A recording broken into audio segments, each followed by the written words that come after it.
with a target, and I got you in the crosshair like Scarlet. Move like a boss, let it rain on a poncho. Tell them let's ride, then we slide in the Bronco. This what we doing, yeah, you know where the mood at. Sames come marching, ain't gotta ask who that. Move back, tell them let's move.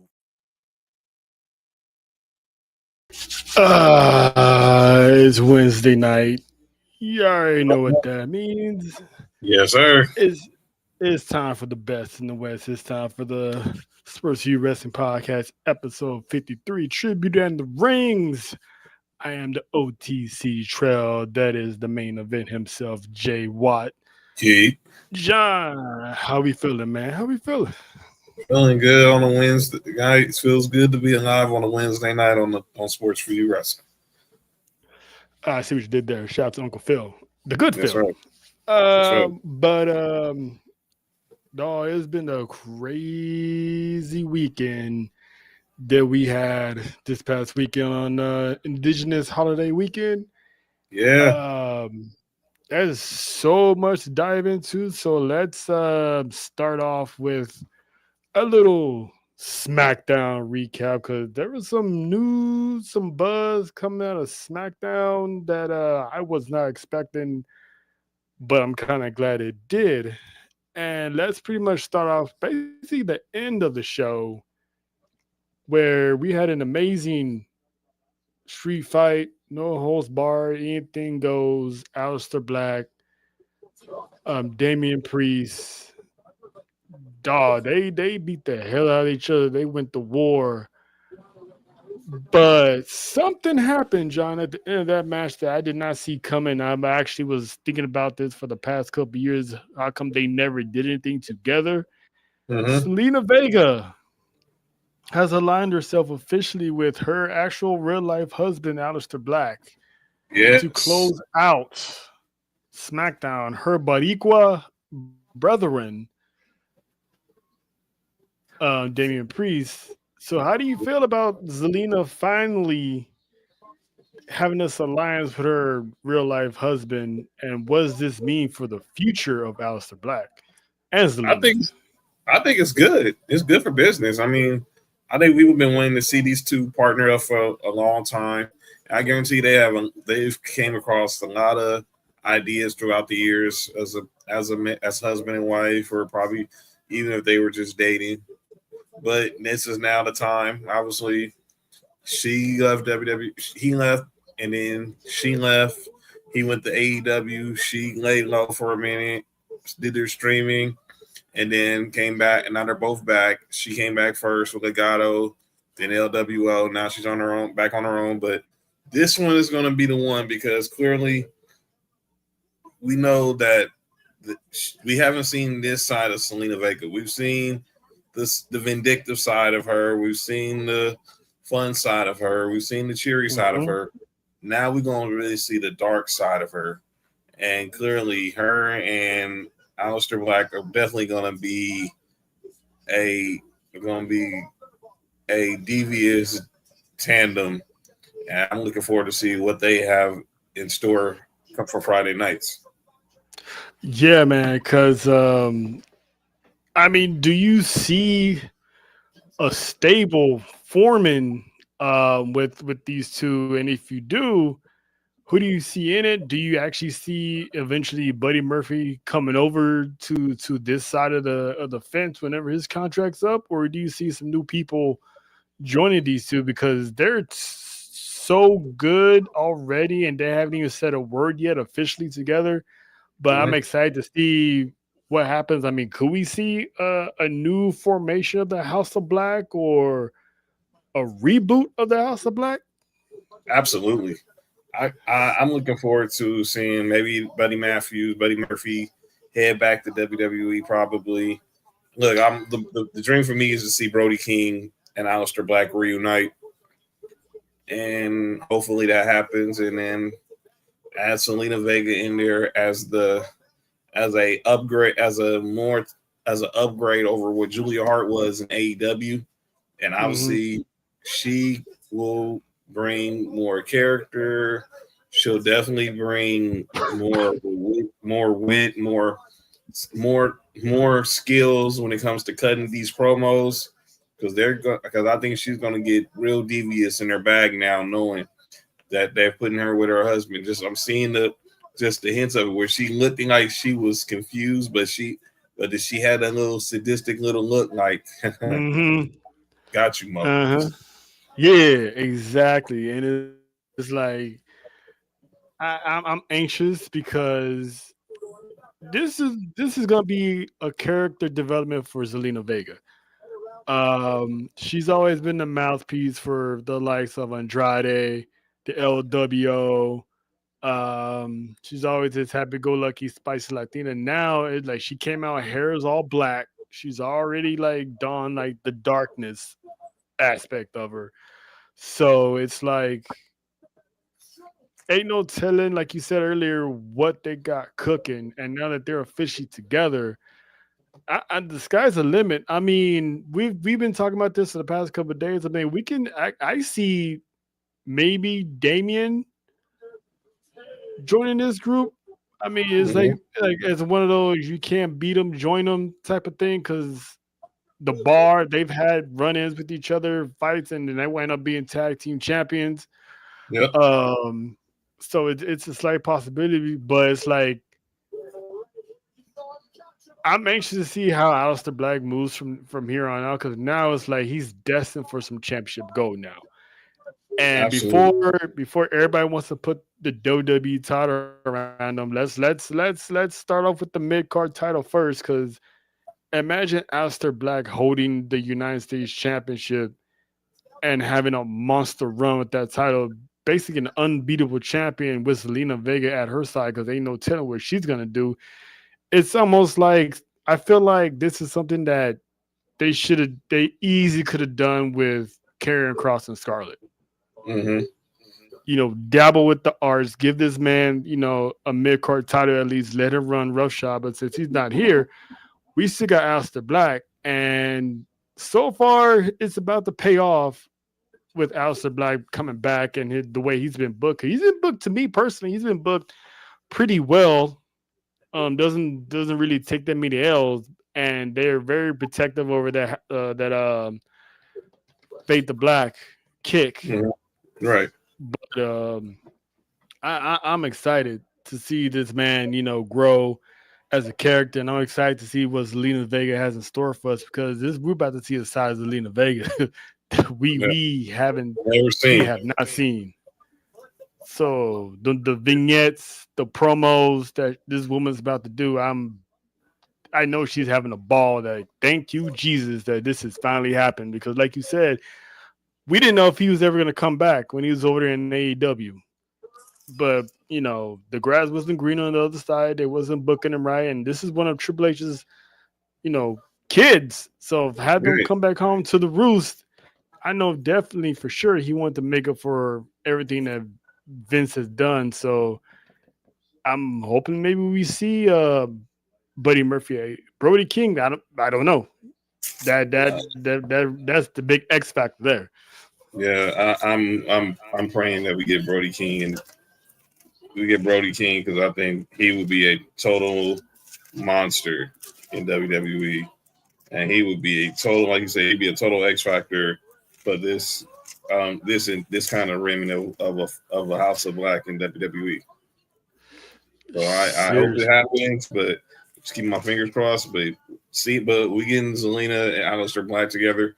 I'm already ready. I'm already hyped. Yeah, exactly. Speaking of hype, prior to Friday, we were still pretty hyped about the potential of how Survivor Series was going to turn out. What's going on, Faith? Alofa to you. Welcome, Come on, welcome. face. Um, Prior to Friday, what did you have War Games looking like? Before that, I thought we was gonna see some instance of the bloodline versus division somehow.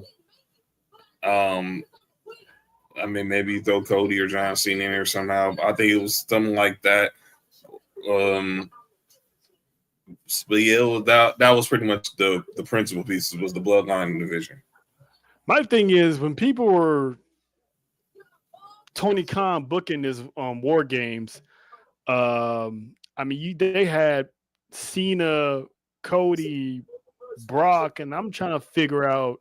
Maybe you can help me on this. How logically would they been able to book those three men in particular inside war games? Because Cody and Seth, they only had that match because it was the crown jewel WWE champ versus world heavyweight champion. You know, we saw the winner of that, and both of them with their separate ways. So how do you think those people were they just fancy booking, or do you think there was like a logical way they would have fit Brock, Cody, and Cena into war games, especially two guys that in Cena and Brock who basically have no business inside of a war games cage? That was fantasy booking. It was I don't know how you because if you put Brock Lesnar in war games, you gotta let Brock Lesnar be Brock Lesnar. He's gonna destroy everything and everyone in sight. Otherwise, what's the purpose of having him here? Cody, he's gonna. I don't know. I didn't see why. I didn't see the need for Cody in there, so I don't get it. I never got the whole idea of Brock in war games. If you're not gonna let Brock be Brock, but having him just as a higher gun for the division, nah. You're gonna let Brock Lesnar be in there. You better let Brock Lesnar be in there. Right. Because me, you, Faith, we all talked about Brock Lesnar going inside war games. I mean, he's F5 and everybody in sight. I mean, the man doesn't play nice with anybody. Nope. And the fact that Seth was pretending he knew about the plan, but clearly you can see on his face the brother didn't know what the hell was going on when Brock Lesnar showed up. So he didn't even know where Brock Lesnar lies, and we still don't know because we haven't seen him since WrestlePalooza. Hey, Nope. Mimi, we haven't seen him since, so ain't no telling when this man's gonna show up again. Could he show up on Cena's last night? Could he show up any? He basically can show up at any moment. So, but it's just how and why would Cena fit into war games? Because he doesn't have any story with anybody involved. Roman Reigns is yes, he somewhat has problem with the Vision, but he basically has problem with Bronson Reed. The Usos are not really on the same page. Nope. Looks like they're about to, go their separate ways. We get into a little bit on that. And I think Cody has too much business to take care of on SmackDown regarding that WWE Championship, because right now we still don't have an opponent for Cody. We don't know if it's going to be Drew again. I mean, there's always the possibility of Randy Orton challenging him for the championship. But something happened on Friday that got me excited for this. Could we be seeing this as a possible War Games team? Because we got the MFTs making their return in Bullet Club war paint. That was insane. And also the return of Tama Tonga. Exactly. The return of Tama Tonga also squaring off with the Wyatt Six, with Nikki Cross in the face of Solo, to the point that Solo, I guess you could say, kind of back down and let them, and pretty much let them know, hey, we see y'all and we're going to have a lot to talk about. So your thoughts on this possible showdown, and could it be something that we can see at War Games? When I saw that face off, I was like, holy fucking shit.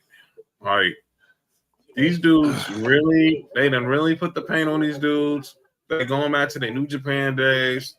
And now you put them with the most diabolical, most vindictive, evil, demented faction currently on SmackDown. I'm all for it. I'm really trying to figure out now who's going to be the fifth member for the Wyatts, because obviously I don't think you're not doing a War Games match without Solo. I don't think Solo's just going to be sitting. I don't see Solo's just sitting on the outside as a spectator. Mm-hmm. He's going to want to call shots. He's going to want to dictate all this. But oh man, I was excited. I was excited seeing it. I was like, man, sign me up. Let's get this going. There's no way that match isn't going to happen at War Games. Yeah, because at first I'm like, oh, okay, they're stating their claim to the tag team titles. All right, bet, cool. But then I'm like, nah, this is too good for for it to just be a tag team title match. And the way Nikki Cross is staring down um Solo, and I was like, wait a minute, where's Howdy at? Mm-hmm. So wherever Howdy's at, when he gets back, I can't wait to see how this falls out. Because bro, this. I haven't been this excited for a clash like this since the original Wyatts in the Shield, Right. and that was settled at a place. Was it Battlegrounds or was it no? What pay per view was that? Was it Elimination Chamber? No, the pay per view. I think it was Battleground. I don't think it was No, Elimination Chamber. I think I was it remember when it Battlegrounds a happened. New Day. Yeah, I remember when it happened.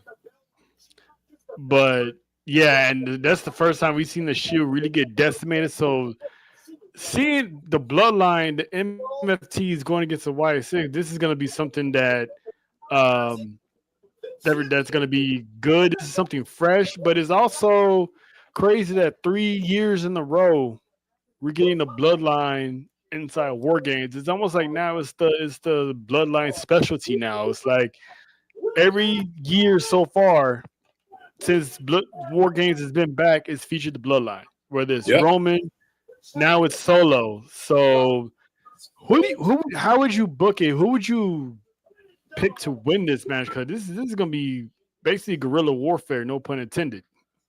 I think it gotta be the MFTs. Mm. I think if you make the MFTs like this, I could see this being Solo's grand moment, one of Solo's grand moments. Obviously he won War Games with the Bloodline, with the original Bloodline, but to lead a new faction against one of the most feared factions on the brand would be very epic. But I don't know. I need to see who the fifth person gonna be for the Wyatts before I can say that set in stone, because who knows who that fifth person can be. Who would you put in there? Because that's one thing I'm trying to wrap my head around is like who would they some people are saying Aleister Black, but it's like he just got with his wife, so it's like how would they I mean I'm not saying he's not a bad fit, but right now Aleister Black is a full blown heel. So how would they who would you put in Team White Six? Who would be that next member? I honestly don't know. I would say, Aleister Black would have been the most logical because he's like the darkest. I don't see Priest working with him. I don't think that'd be too much nostalgia if you bring Randy in there. Yeah, because how would you book that anyway? Because Randy's got Cody on the mind. Yeah, I know what people are saying because Randy was in the Wyatt family, had that brief run with the Wyatt family. Mm-hmm. But I wouldn't put Randy in that match because there's really no incentive. There's really no incentive for him, Lena. It was incentive when he came back at War Games because he had been gone so long. But I don't see no incentive for him joining the Wyatts unless you're just doing that just to pay homage to Bray Wyatt. That'd be the only really reason. And obviously he had a relationship with Rowan there too, but I don't know.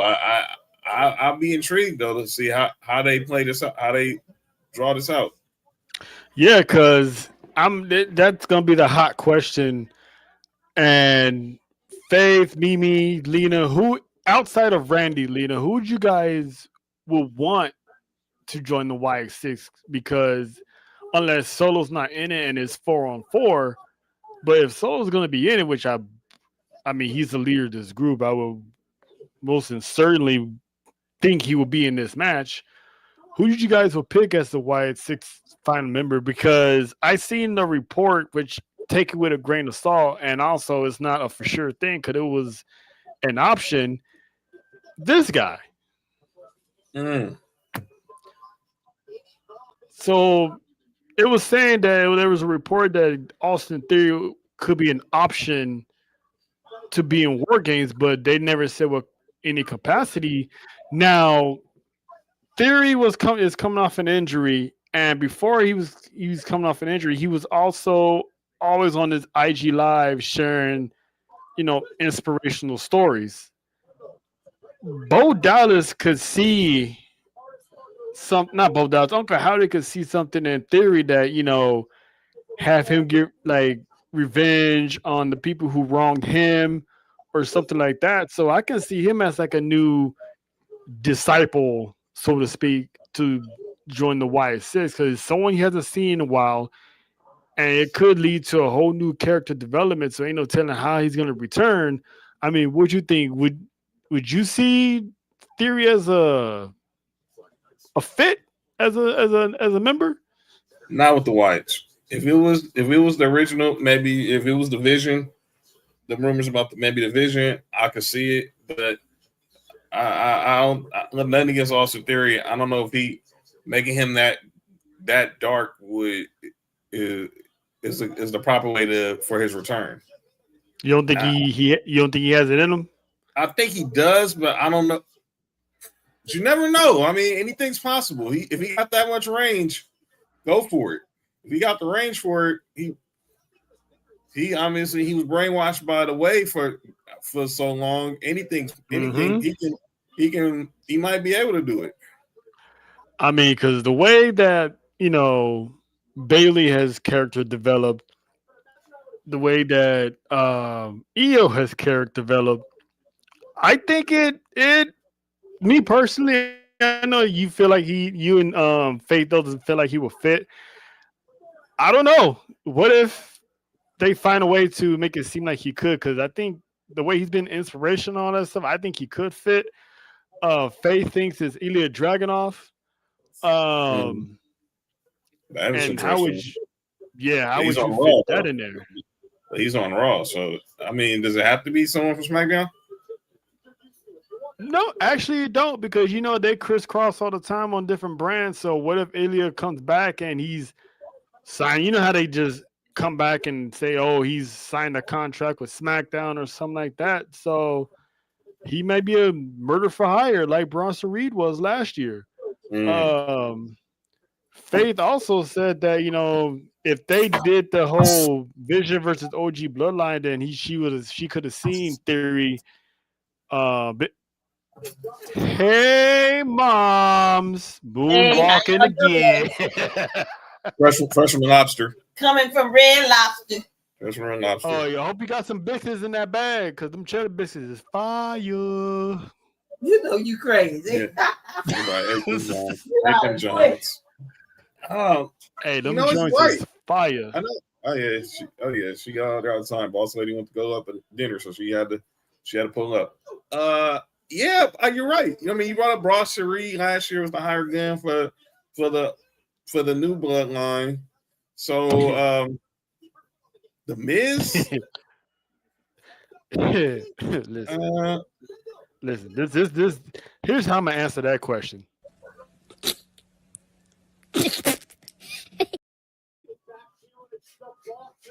Yeah, that's how I feel about that. Yeah. No. I didn't know if those are yours or hers. Hey, Bella. Good evening. Bella. Good evening. How about the Migos? Fast. But I can see Ilya, but I'm not gonna hold out the possibilities of an Austin Theory. He could be that lost soul that was betrayed by a so-called best friend, and he's lost his way. No pun intended again. And someone like Uncle Howdy can feed off of that and be like, here's a family that won't desert you or whatnot. So if it's Theory, I would love to see that, because again, it's something fresh. Just like the Y6 and MFTs, that's fresh. I mean, it still has the bloodline, but it's not the bloodline we know. Roman's not involved in this. The Usos are not involved in this. Sammy's not involved in this. It's a whole new wave or bloodline that's involved in this. So they don't even call the bloodlines the MFTs. So Yeah. to see that, I'm anxious to see how they pull that off. But what else? Anything else on Friday, sir, that you want to tap in on? I mean, there was some good stuff that happened on there. Which you seeing, I mean, the return of Shinsuke. Obviously, we can go back to the MFT part, but how they first showed up, crashes Sami Zayn's open challenge against returning yeah, Nakamura, and that's how we saw Tama Tonga make his return. That was intriguing. First of all, seeing Shinsuke Nakamura, I thought was dope, and him going back to his old music was real cool. But seeing Solo go after Sami Zayn shows he's not done with him yet. Oh yeah, those vignettes for the past month or so, he made it clear that he's bringing that championship back. So when they jumped him, I'm like, all right, this is Sammy. But them showing up later on, I'm like, oh, there's bigger fish to fry. Which actually, I'm glad you brought that up. It could be Sammy.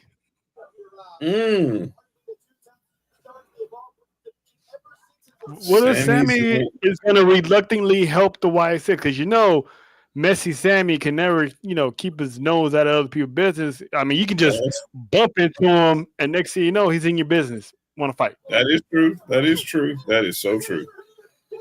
Speaking of wanting to fight, a fighter just pulled up to the VIP. I mean, really? she's yeah. I mean, she's still trying to fight this person, and once again, when CCN gets a hold of him, it's on site. Fresh off the island from the room, we got the queen herself as she gets herself together. Last minute adjustments and whatnot. We got Wrestle Faith in the building. Hey. She came in shooting.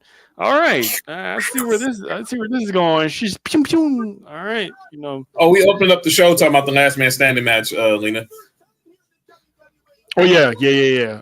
And before we go any further, Faith, your thoughts on possibly Sammy the Snitch join the YS6 since they basically jumped them. You already know if you nudge Sammy, accidentally bump into Sammy, or sock out Sammy. He's interjecting in whatever business you in. So your thoughts on now Sammy possibly being an extra member of the YS6? Okay. I see the connection, and I'll tell you why. Solo, even when they were doing War Games last year, was trying his damnedest to get Sammy to join him. If you remember, he wanted Sammy to kick Roman in the face. And for a minute there, I was like, oh yeah, Sammy is about to go with Solo because Roman didn't turn him down. And it probably brought up some old emotions for Sammy. And if Jimmy and Jay had ran out there to help Roman, Sammy probably would have went with Solo. But like you said, we know Sammy don't stand down for nothing. So I could see Sammy going with them. I could also see him being affected by them because if it's anything like when Bray was alive, and rest in peace to Bray. If it was anything like when Bray was alive, there was one consistent thing with Bray that all the superstars would say that would be in a storyline. It changes you. And it could change Sammy in the worst of ways, which could lead to him losing that U.S. title to maybe Eric Rowan. I don't know. But I could see it happen. I would like to see Ilya Dragunov be that person. Yeah, he's due for a return. It's just creatively he's waiting. And normally if they go out one way, they don't come back in that same way. Right. So he went out as a face. He could come back as a heel. He could be angry and vengeful. And right now, Uncle Howdy is talking about, we coming for everything owed to us. Mm-hmm. Well, Ilya may feel like he's owed a mid-card title. That's what he was fighting for before he left. So that he I can was. see it go both ways. And he could be the one to come in and be like, you know what? I want that U.S. title. Send me. You snitch. Man, it's crazy because it's so unpredictable who they could bring in. Yeah. And then hopefully they really think long and hard about it. Yeah. Which I'm pretty sure they already have. But it's crazy because you got Aleister Black as a rumor, Austin Theory, Ilya Dragunov. Well, Alistair to me would be the obvious choice because of his darkness, right? Right. But here's my other issue with this whole War Games thing. War Games. Nikki Cross. Mm-hmm. We saw her, girl. Kudos to you, homegirl, because you straight rolled up on Solo. She sure did. She had no shame. And I'm telling Sister you right Abby now, right there. if that had been anybody else in the women's division, they would have folded. I know I would have, but that's not what we're here for. Hey, yo. Maybe Solo does not fight in the War Games. Maybe it is 4-on-4. And I think I saw someone in the comments say her name earlier. Maybe Solo goes and gets PJ Vasa to handle Nikki Cross.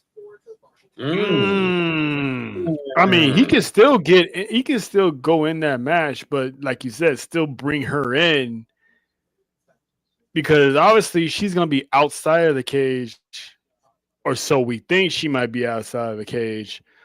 Hey, what's going on, Joe? Welcome to the Sports View.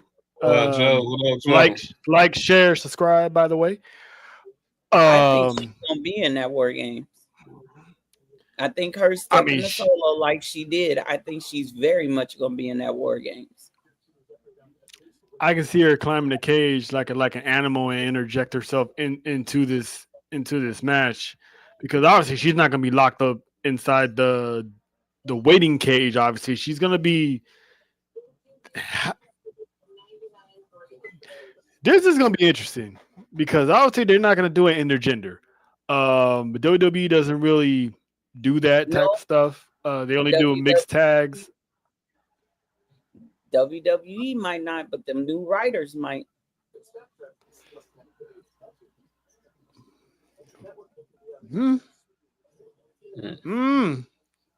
I've never really seen outside of Orton. I've never really seen anyone really put hands on the females lately. So who knows? You never know. Because if they do bring up PJ, one, that's big on her because that's surely the female bloodline is basically on its way if she shows up, and I can see her definitely learning and rolling with the MFTs, learning under Solo's tutelage, so to speak, of how the family does things on the main roster, and then also neutralizing Nikki Cross.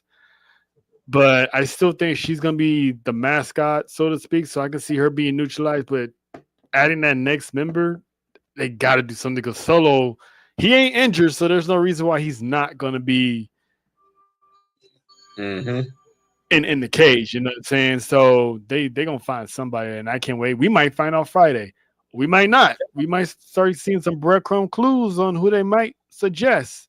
Because, Survivor Series is the end of next month, so we still got a whole month and a half to figure out who they're going to bring in, but I'm excited. SmackDown cooked on Friday towards the end of that show and to get us ready. Have a whole what? Got a whole? Damn, that's crazy. Stop it. I have a whole theory about Solo and the MFTs long term, but let's talk about it. Oh, you want to talk about it? Okay. Talk about so I said this on the room earlier. Joe Baby Solo, you better watch your back. Uh-oh. Solo better watch his back. Really? How Why? come, Why should Solo? Why? Who's? how come he the only one without face paint? You know what? That didn't even dawn on me. Me neither. Oos no oos. You know what I'm saying? That didn't even dawn on me. You're right. He didn't have that paint on. Now you got me. So now you got me pondering. So who should he watch his back for? The NFTs themselves? Yeah. Wow. Let me take you back a couple. Before Tama Tonga got hurt, every time he went to save Solo from Roman, what's the one thing he would get his hands on and stare at like his precious? The Ulafala. The Ulafala. There's many reasons why Tama would want that Ulafala. Okay. I mean, it's powerful. Is there anyone who holds this like, holy shit, this is the Ulafala? Ooh, this is good stuff. It's the Ulafala is powerful. He is of Tongan descent. His father is Haku. Shout out to Haku. Most feared. Most feared. But did he get what he probably should have got out of his time in WWE? Probably not. Nope. Probably not. Nope, he didn't. So Tama could be looking for respect for his family, for his namesake. He's got his brothers with him. So I think they planted the seeds of that turn against Solo, whether he got that Ulafala or not. And then remember when Solo was standing in the ring with Tama and Jacob, and then he just took off his coat and walked off and left them for weeks? Yep. That's right. Tama didn't say a thing. It was just him and Jacob. Tama stayed silent that whole time. And then all of a sudden you come back looking like one of the Isley brothers in your white suit. Talking about, I love you, Jacob. Tama looking at you like, what kind of weak mess is this? You have to, the storyline, Tama is the oldest son, I believe he's the oldest, of Haku, like you said, the feared man. You don't think he ain't got that beast in him? It ain't even a dog at that point in time. It's a beast in that boy. And he came back with 5 to 10 pounds of muscle. Yeah, I know what he had to do. Look jocked. That is New Japan, unhinged, crazy, violent, G-O-D Tama Tonga. Yep. That is not little silent sidekick right-hand man Tama Tonga. No. Talk about it. This is what put Bullet Club, one of the reasons Bullet Club got put on the map. That's right. Teach. So you got Tama in face paint. You got Tonga Loa in his face paint. You got Tola Tonga in his face paint. And somehow they didn't convince old Refrigerator Perry, no disrespect. Nigga called him a refrigerator Perry. Wow, Jake called him William Refrigerator Perry. I'm talking about JC. I mean, you got JC Mateo the fridge. That's crazy. Listen, I mean, did not expect the only reason why I would say Solo was not in face paint, because look at it this way: everybody else was dressed to fight. Solo was in a suit. I don't think you wear face paint in a suit. Well, I think when it's game time, I think he will wear some face paint. I believe so. But if he don't, then that theory will hold up. Maybe he's feeling them footprints in the dark. And plus, Solo's never been a war dog. So why are you gonna wear some paint that you ain't got no business wearing? But that's my whole point. Ooh, so you basically saying the war dogs are gonna go rogue. Solo ain't never had to go to that level of mentality. He's been an enforcer, yeah. But even Bronson Reed told Roman, Your tribe was civilized. They go through the hierarchy. My tribe, we didn't. Tonga. Hey, I'm just saying. this also goes to show, Faith. I Hey, think Kristen. last year, hey Kristen, remember last year, Jay told Solo, "There's a reason why we stay away from these foods." He's like, he like the real disappointed. Like, why'd you call Jacob? Like there's a reason why we stay away from these foods. So it's all connecting. But I'm also loving, if you notice, the character development of Solo too. Yes. He was an enforcer. Then he tried to be a tribal chief. Then he took a step back, reevaluate, and now he's coming back with a whole different sense. Maybe he does got what it takes to dip into that Tongan level of insanity. I'm gonna counter that with this. Before, when Tama was gone, it was his family tree. It was Solo's family tree, right? Mm-hmm. Whose family tree does it look like now? The Tongan family tree. So he's an odd man out. It was funny to me when I saw the Tonga twins post and they were like Tongan family tree, Tongan family. And I'm like, Solo, bro. Plus, but who's left on that Tongan tree that they could sign to? It don't have to be Tongan because apparently JC Mateo ain't Tongan. You sure he Hawaiian? He has no relations to the bloodline other than he used to tag and fight Jacob in the Indies. But he'll fit right. He still fits right on in by Does he default. though? I mean, no, but you already know. I mean, if Sammy can be an honorary Uso and he doesn't fit in, obviously JC Mateo, he's going to hang out with them and stuff and shit. He's been long distance because you see at the barbecue. You really don't want to F with him, but it's like, okay, he seems like he's cool to be around, so give him a shot. He's married to my cousin, so I told her I would be nice, bring him around, stuff like that. But he's keen to time to the barbershop too. Oh, baby. But also the Tongans, they do have a sense of loyalty to Solo because Solo did bring him in. Loyalty. I know that probably doesn't mean nothing at times, but he's making sure that they get what they deserve. Solo's not on that Roman level of it's about me. Not yet. He not yet, but he wants to reward these guys for sticking with them. So you can see the Tongan twins going after the tag team titles and probably winning. They are, and I hope they do, and I hope somehow we get God and the Usos finally. But what I'm trying to say, Solo is not counting.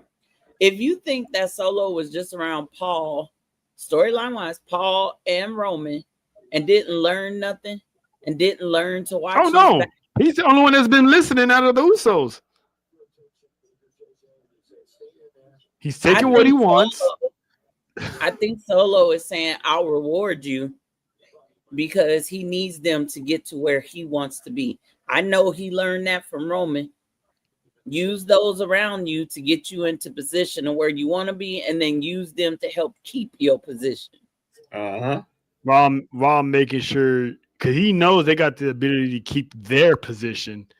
Mm-hmm. So you get the tag team titles, and then you have Tala Tonga by your side, and then you have JC Mateo there. It's like they're primed to take over SmackDown and have championship gold. So I'm excited to see this. And if it is the War Games matches, nothing's official. We're just mere speculating.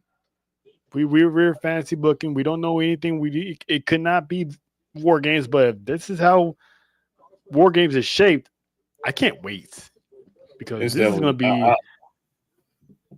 I'll be real disappointed if it wasn't. Because who's joining the White? Who's joining the Y6? How Solo and the MFT is gonna? Well, how Solo and the War Dogs gonna function as a unit? So this is Y'all. Something. Faith, you got to look on your face. Do you got some breaking news or something? You got something? You sound like I ain't got no breaking news, but I think we forgetting somebody in this and that could join the Wyatts. And maybe y'all already said his name. I don't know. give me a hint. Jacob? He's a prophet. Tess or Dawkins? No, Dawkins. Tez? Dawkins. Dawkins. Dawkins. Oh, I know where you're going now. Because of A everything. Negro in the Bo Y6. Dallas. That's hold on. Hold on. Everything Bo Wait a Dallas. minute. Let's take it. Okay. Let's dive into this real quick. Let me prep They're the gonna food, have and I'm gonna let you cook. Let me prep the food. I'm gonna let you cook. So, Bo Dallas / Uncle Howdy randomly just keeps popping up whenever the Street Profits would kept like having these brotherly issues and being trying to play peacemaker. And he keeps just needling Dawkins like he doesn't respect you. Go ahead, OTC. Listen, first of all, they're gonna have a Negro in the Y6. Period. That's something worth celebrating because they're crossing a barrier and they're thinking outside the box. Dawkins and That- the wife would be insane. That is something. But Dawkins, dude, he has been not under any type of spell or anything, but he seems to be like he's been locked in a lot lately, like laser focused on himself. But even when they do the handshake, it's none of that. Yeah, it's just yep, You know what I'm saying? So, and they just lost again. Their match.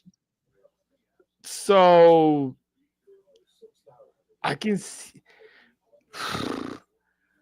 Okay, so what are the Y6? Are they billed as faces?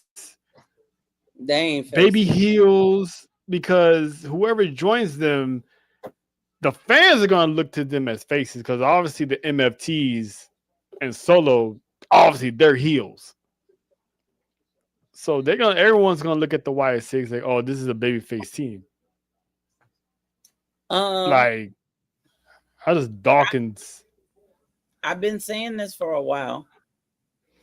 They, and by they I mean WWE, has shown they're not afraid to have heel versus heel, face versus face. Yep, Shield and Wyatt is a prime example. Yep.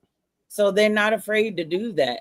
And that is what I think this is. It's heel versus heel. Who's the top faction? Because it ain't gonna be you, it's gonna be us. Oh, really? Well, it ain't gonna be you either. It's gonna be us because we got the it's like gang. Like, what's good? It's gonna be a lot of gang. There's gonna be a lot of mind games played over the next month too. Wyatt's gonna be praying over the MFTs, right? And the moment they think they're slipping, once that darkness hits, the MFTs are gonna strike. It's gonna be they ain't afraid of the dark. It's gonna be like they say in baseball: who's gonna blink first? Who's gonna blink first? I'm telling y'all right now, it would make sense for Dawkins or Tez, but I really think it would be Dawkins. It should be Dawkins. Dawkins fits more because he's more. None against Tez, not no offense to Tez, but he's just seemed like he's on a more of a meaner streak than Tez is right now. He's more they gritty. can use it, and they can use another big man.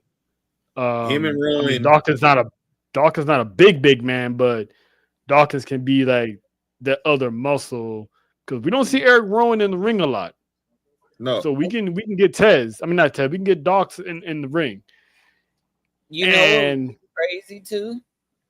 Sorry, I didn't mean to cut you off, Joe. You good?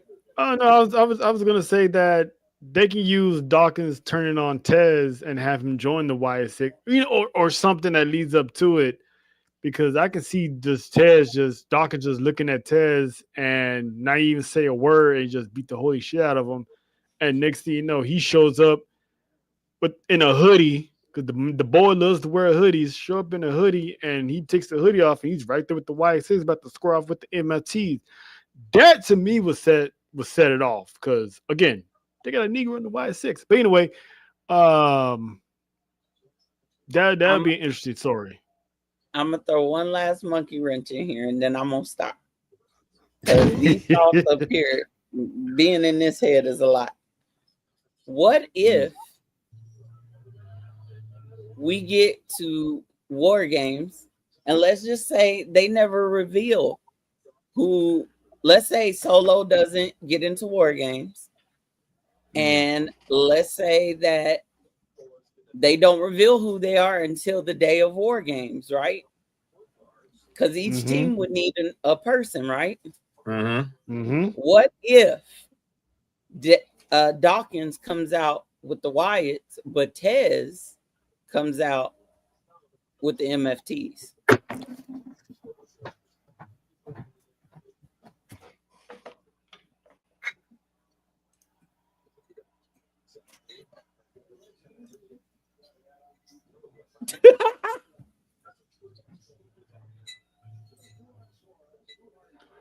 Oh, wait a. That would throw everything up. It's gonna be one of those. Like, I give up. Like, it's like one of those. I don't know what they're doing, but I like what they're doing. To split them up and have them on opposite sides. That means they got to split them up quick, fast, and in a hurry and see how this plays out. I didn't say split them up. They just have different reasons why they went with who they went. And then you have somebody to neutralize Nikki Cross too. Because B-Fab, no matter what, ain't going to leave them hanging. Wait, but who would B-Fab choose? She might not choose anybody. If Nikki Cross gets involved, she may just come out there to whoop Nikki's ass. Remember, Nikki attacked her. She did. What, Big Oos? What? I told you it's some diabolical stuff that be up in here. Okay? Listen. I mean, Tez is some war paint. I'm here for it. I'm not saying anything bad about it. I'm just saying it out loud. Tez with some war paint. I mean, obviously, it's not his first time wearing war paint because he's a veteran. He had to go crack open one for that one. I had to get the red cup just for them. I had to go get the red cup just for them. That actually would be diabolical. I mean, dude. I mean, basically, you splitting up the profits in a way by having them go on opposite side of one another. Ooh, and they will have a match on their own afterwards when the Survivor Series is over. I think because here's the thing: do I really think that the Street Profits are gonna split? I don't. I do. Do I think they need to fight out their aggravation with each other? I do.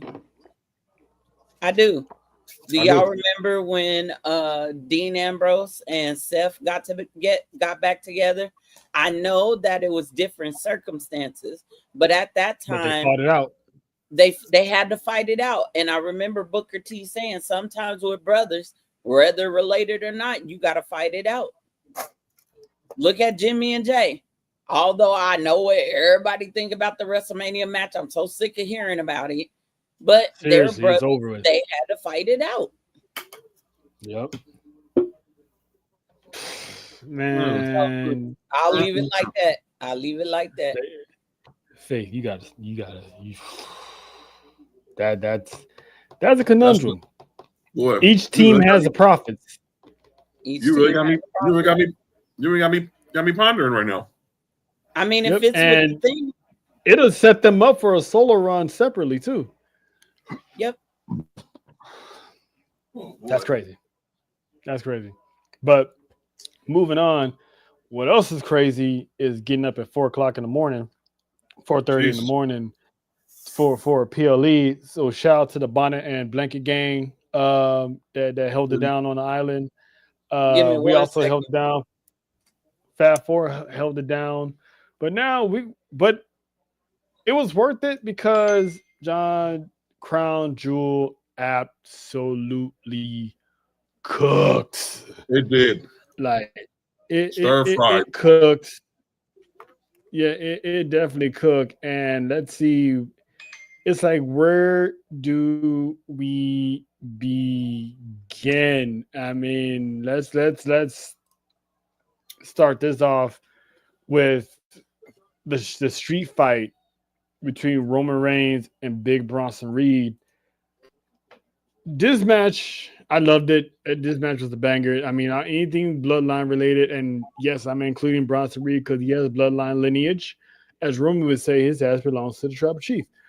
So this fight was everywhere, and Braun Breaker got involved, as I knew he would, and Jimmy and Jay got involved, and I loved how the end of this match played out because Jay spears Big Cousin through the table, ultimately costing him this match. Not Jimmy with the bonehead move. It was Hothead Jay with the bonehead move that pretty much cost Roman to lose. Listen, like Roman scolded them like a disappointed father, Really basically did. saying like, "I get it, I get it, I love you both, and I want you guys to be here for me. I love you guys being here for me, but this is something I gotta do on my own." And he said the legendary line that has scarred Monty for the past week.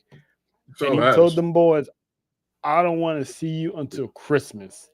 My damn. Messed her up. Me and Faith and John, we all talked about the meaning of why Roman said that, because obviously Roman's on his own personal arc that he needs to complete on his own. But while John finished up his dinner, I'm gonna go to you, Faith, because you're the special guest. Your thoughts on this scenario and what's gonna happen between the Usos between now and Christmas? Okay. You know, a hard head make for a soft ass. I'm gonna say that. Mm-hmm. Roman told Jay before Clash in Paris, stop helping everybody. He said, I know more than anybody, you helped me. You helped this company. You've helped the boys in the locker room. You've helped everybody. Stop it. Be about your business. Focus on getting back to what you lost. Do it on your own. Do it your way. He said it was about legacy and moments, right? Mm-hmm. I'm gonna go real far back when Jay was right hand man, almost towards, I'm gonna say, the middle of his right hand manness. Didn't Roman tell him that his hot head and his unthinking emotions was gonna get him in trouble? Yeah, she did. Mm-hmm. Tribal chief don't lie. He might gaslight, Yeah. he might not tell the whole truth, but he don't lie. Ever. Here we are now. He told him before this premium live event. He said, oh, Jimmy said, you know, we're gonna have your back. And what did Jay say? I'll be out there, I'll have your back. Mm-hmm. And Roman was like, I don't want And your Roman's help. just looking like,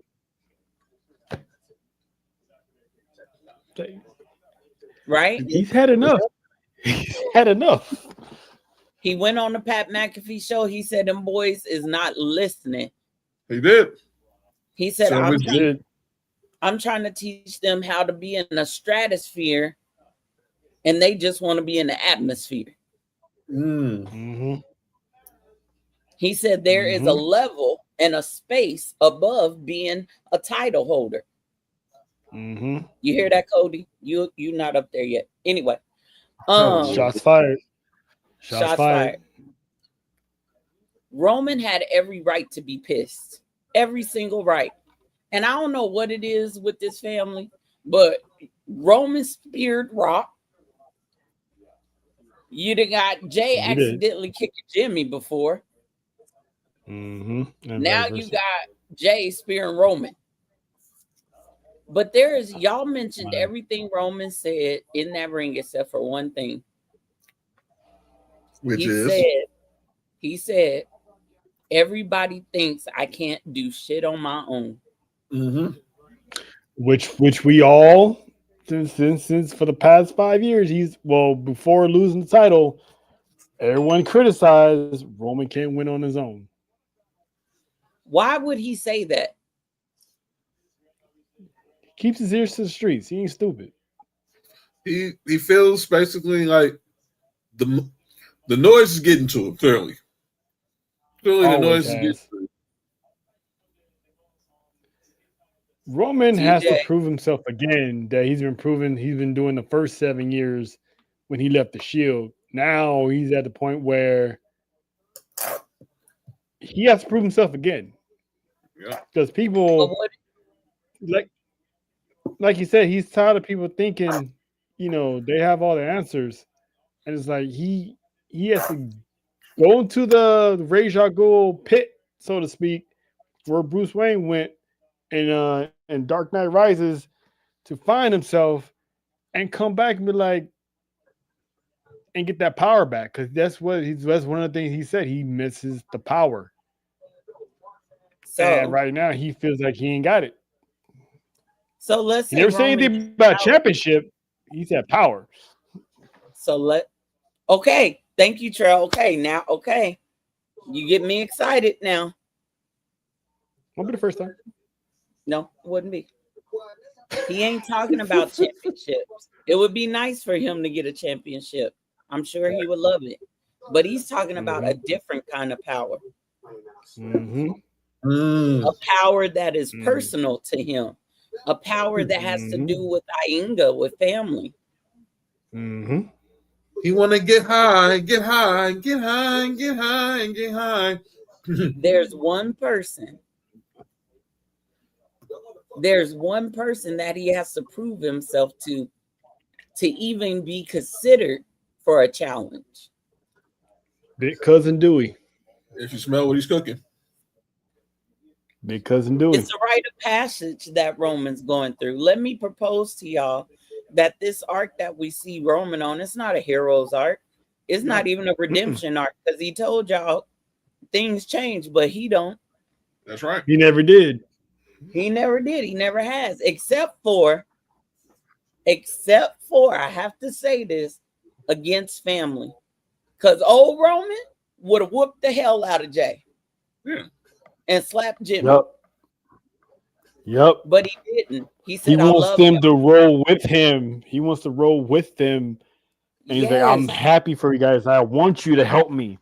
But y'all got to figure this shit out on your own too, man. Right. Like, stay from under my ass, so to speak. So do I think we don't see Roman till Christmas? I don't believe that. No. I think he's saying stay away from me until Christmas. Like, I don't, if I get into another fight, let me go down by myself. I think mind y'all business and figure it out. I think we see Roman at Madison Square Garden. Oh yeah, you can't. He can't turn down. He can't turn down the Garden. I think we see Roman at Survivor Series. I do too. Definitely. In a match that nobody I don't know. See him in again. Him and Bronson. I mean, I wouldn't mind them going to third, because usually if you go in 3 rounds of Roman Reigns, that means the company got something in you. They see something in you.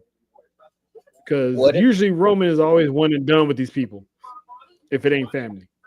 What if it's a match that can't nobody interfere in?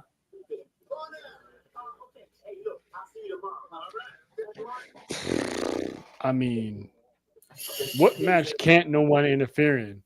Unless it's because even Bloodline Rules, everybody interfered in. Tribal Combat, people interfered in.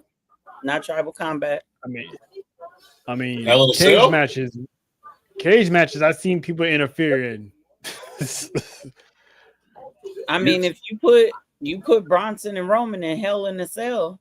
And crazy part, you think that There's not. I saw it just the other day on Instagram. There's not. If we go so far through this year, we're right now. There's not been one hell. We at least have had one Hell in a Cell match every year.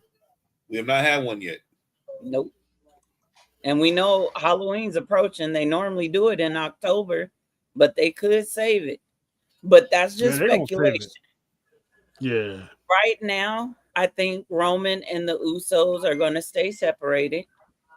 Even though I think Roman will be on Raw, I don't think there will be any or little interaction, maybe a stare down as they pass each other. Mm-hmm. I could see Jimmy trying to talk to Roman and Roman ignoring him. When it comes to Jimmy and Jay, did y'all already go over Raw? Not yet.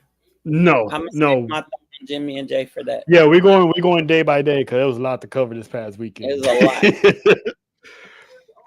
But John, your thoughts on this whole bloodline business that happened at Crown Jewel? I mean, Roman is like he's pretty much y'all gonna figure this out come hell or high water. It's almost like he basically like if I have to see you guys again, I'm whooping your ass. He don't want to do that. Yeah, he pretty much gave him fair warning. Like it's a warning shot. If I need y'all, I know where to find y'all. I told y'all I'm good. Let me go be me. I let you go do you. Now it's my time to go be me. This is where people got to, and then like this is why I think some people want to see Roman dominant but when he's the tribal chief, clearly he was in God mode. I mean, still kind of is, but he was clearly in super God mode. He's in God mode. But when we see the OTC, see the more human side of Roman. So he's basically showing that side he really don't want to show to people unless you really are like this. And it just had to come out and tell Jimmy and Jane, look, I'm all right, man. Go do y'all. And if I need y'all, what up, BK? If I need y'all, I'll holler. Okay. Do not step in my business anymore. But people don't listen to that. Yeah, to like what Faith was saying, that's the little tiny smidge that Roman has changed.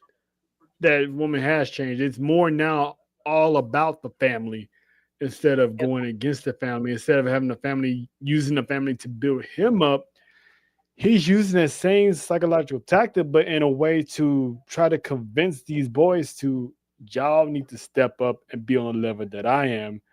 He's telling Jay, like you said, quit trying to help people. You need to focus on getting that championship back and bring that to the family for yourself, for your table.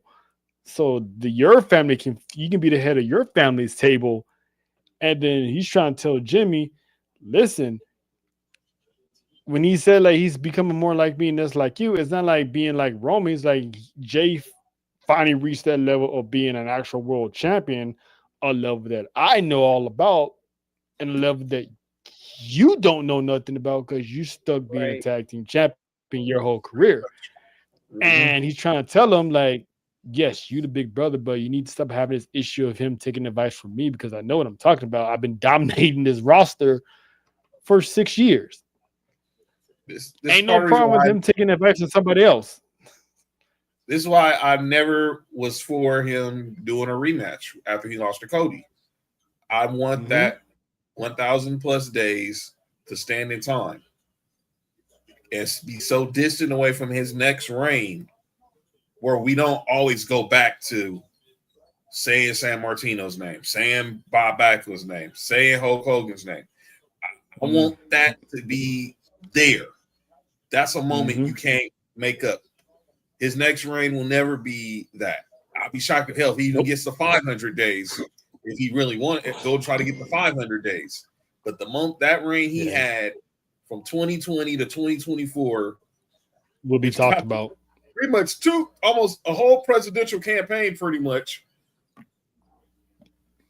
Yeah. It's a moment that we will not see. I'd be shocked if we see that ever again. I think that was the last. He was actually champion Biden's entire run. But anyway, go ahead. He was the end of the first Agent Orange run to all of Biden's run, and pretty much all of Biden's run. So, never mind. but he got to show, but he wants to show his vulnerability and show that he can handle this on his own. So if he's sitting there getting stomped a mud hole and walking dry, as Stone Cold would say, he'll get up, he'll bounce back. He don't need y'all coming up here playing superhero all the time. Well, and he's got all the snakes out the house, so to speak. It's just family left now. True that. True that. So no Sammy, no nobody. Like it's just them. So my God, I do not wait want to see Sammy back with this family. Please, please. I'll be shocked if Sammy weasels his way back in there. Why gotta be a weasel, man? I just think it's just time. I mean, I feel what Cuz was saying. Like, I mean, it's time for Sammy now to just be Sammy. Yeah. Yep. And he is on the other side of the fence. Especially with all these dates in a certain country now, it's time for him to just finally capitalize on these moments that people have been waiting for forever. And Friday, when he got stomped out by the NFTs, you should be focusing on that and not acknowledging Jay. I just put it and I'll leave it at that, Bruce. Yeah, and one final thing also is like he was trying to also tell Jimmy, if you really want what's best for your brother, stay out of his way.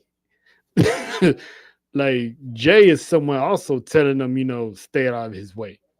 Well, and Jay is a different beast right now. Yep. And Jimmy needs to just let Jay let him figure it out. Yeah, instead of trying to be his savior, which is a problem. Mm-hmm. Yeah, which is always going to be a problem when you're the elder sibling. You're never going to learn that you have to fight within yourself to stay out of somebody's way. And Jimmy needs his own arc. He needs to start applying a pressure to the roster and show the world why he is in fact Big Jim and not only be known for taking Naomi out of action, so to speak. So he needs to you gotta let that get it going. No. You gotta let that go, Ooze. You gotta let it go. The only reason why I am letting it go is because Stephanie Valkyrie is our women's world champion. See, think about that. Think about that. That's why I'm letting it go. Yeah. Because of that. But that doesn't mean I still didn't like it. But I let it go because it led to an unstoppable run of Stephanie Valkyrie. So I'm gonna let that be. Let it be. Speaking of La Primera, she took on, the Gangsta Barbie, aka the women's WWE champion, Tiffany Stratton. The match was decent. I enjoyed this match, but we all knew what was going to happen. And we all knew. We all knew what was going to happen. We got the result, guys. We got the result. You can stop frowning now. You got the proper result. You almost made me spit out my burger, man. That's crazy. I heard what Trail just said. I'm staying on head tilt. Oh, shit. Oh, shizzle. Oh, what? Cause I said the Gangsta Barbie. Yeah, that's diabolical.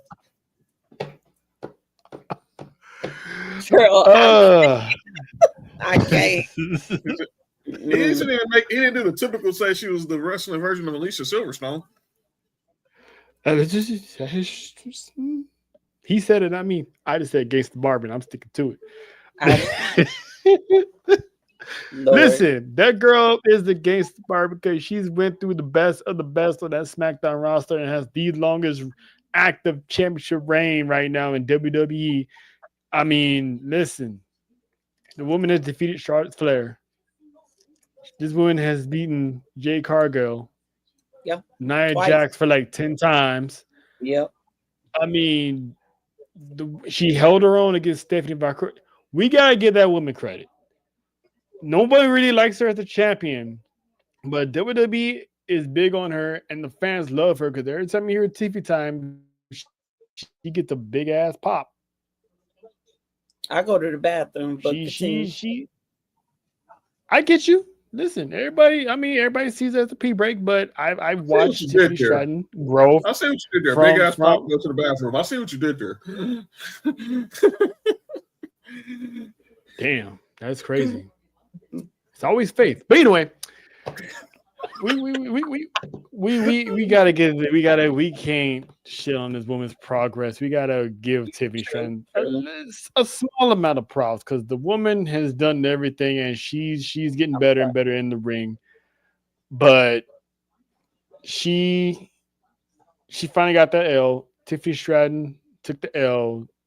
Miss La Primera is now the women's crown jewel championship, and that belt looks so good around her. That's not named Trail. Damn you, Miles Bourne. John, What is happening? What happened? I just said, damn you, Miles Bourne.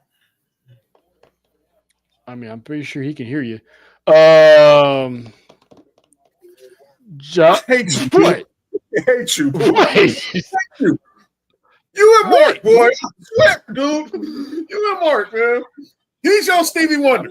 That's your Stevie Wonder. Listen, he's your Stevie Wonder. No, because the man, no, because the man can't hear people. He can't. See, that's your Stevie Wonder. He can. That's your Stevie Wonder. He ain't fully your Stevie Wonder, but that's your Stevie Wonder adjacent.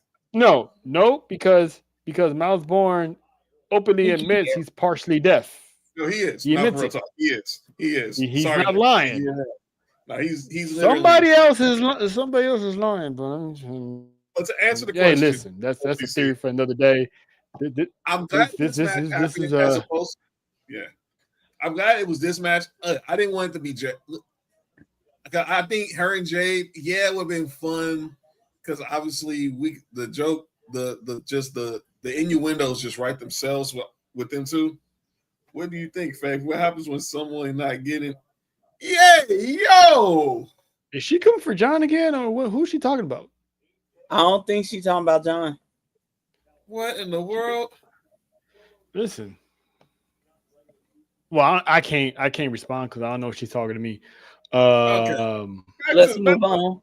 Hey, yo, but nah. Yeah, go ahead, John. It was a better matchup as far as from as a athletic wise as opposed to because I think. But her and Jade, I mean, we can write all the bars with her and Jade. But this had to be I'm glad she's the one that gave Tiffany Stratton her first loss. Nope. I'm gonna address this right now. Miss Lena, unless you offer him with a side of handcuffs, keep it to yourself. Go ahead, John. What the?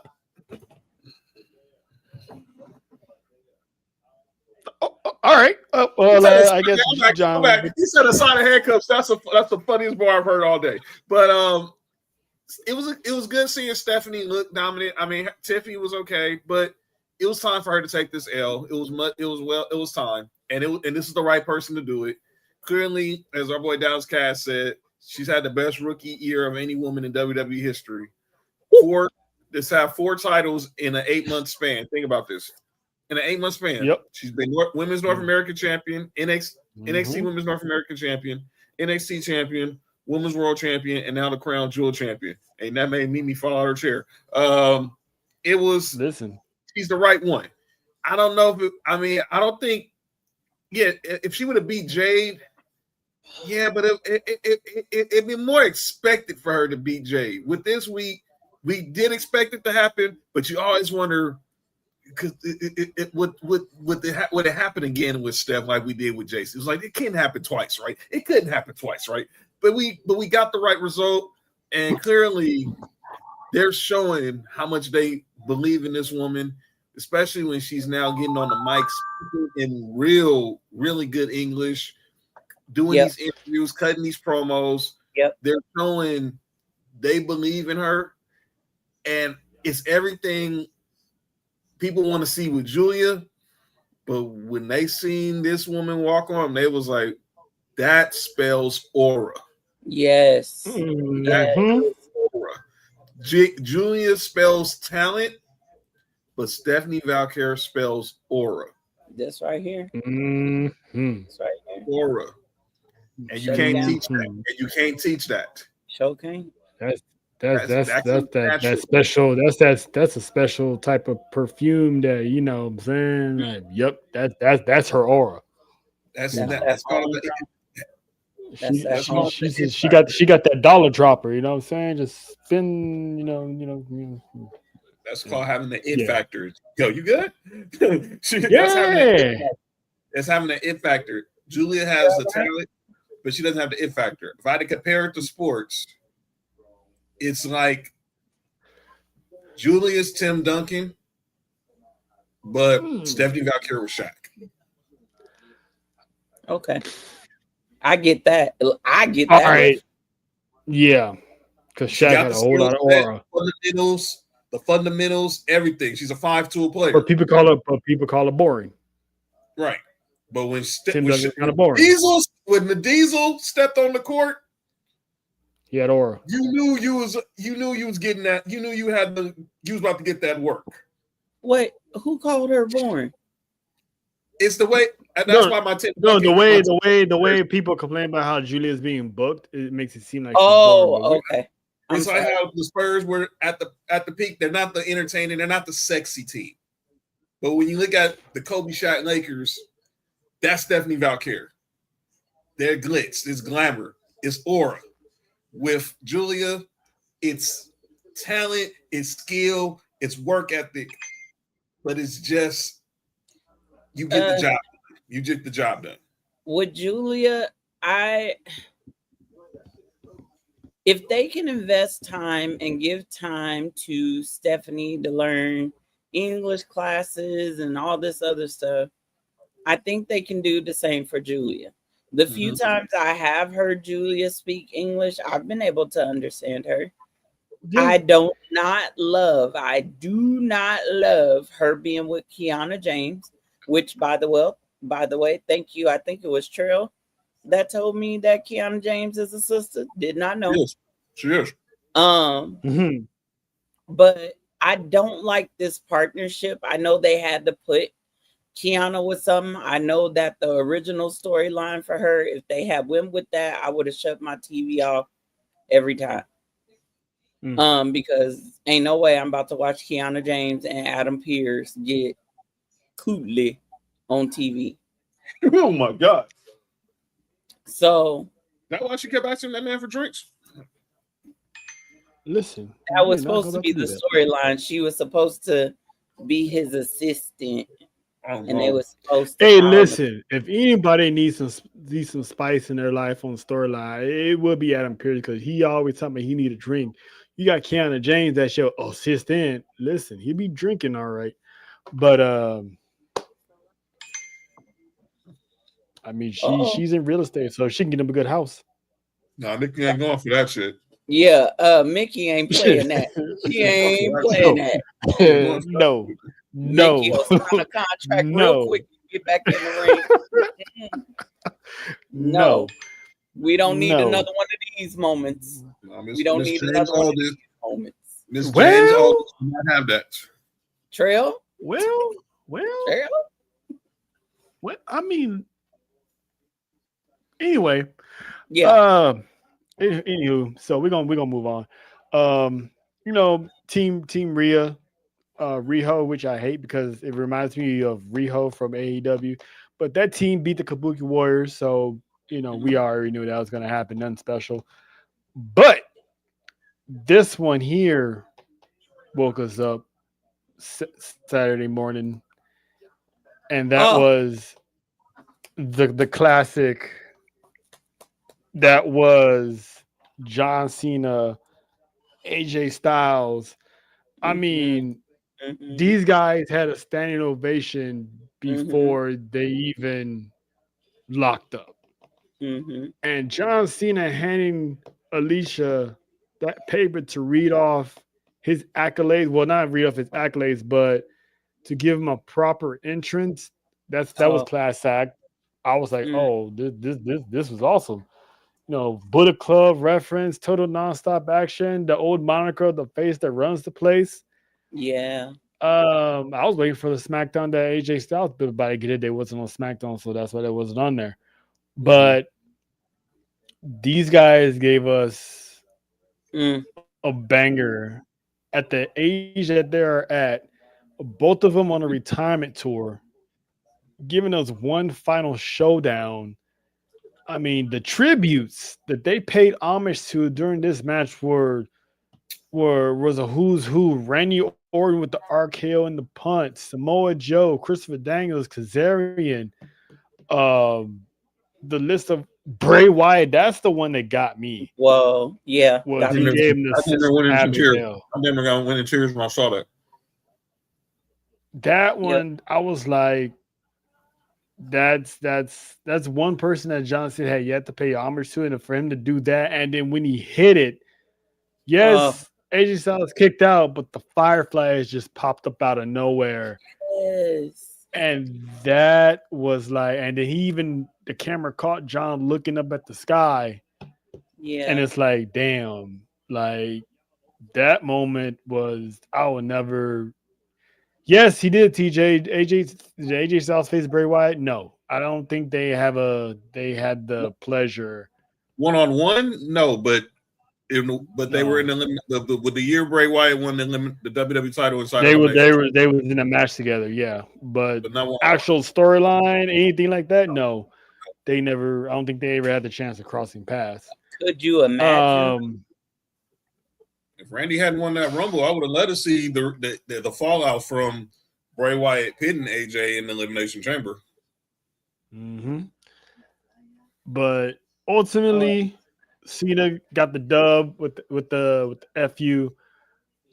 Faith, your thoughts on that match, because that match woke us up. We was hanging in there, and when they put on that classic, it was like, all right, the bond is off, the blanket's out, the sun is out. Yeah, let's get cooking. We were already, for us of ATD, we was already in our feelings with the whole Roman Jimmy J. Monty was stuck on not seeing them till Christmas. Still ain't let that go. She's not gonna let that go till Christmas, probably. No. This match, I have never been a huge John Cena fan, but I cannot and I will not disrespect nor deny his contribution to this industry and all the work and all the light that he's brought to a product that I grew up loving. Now, can I call him the GOAT? No, still not gonna do it. But who, Cena? Yep. Oh, still ain't gonna do it. I have my own reasons, but he is great.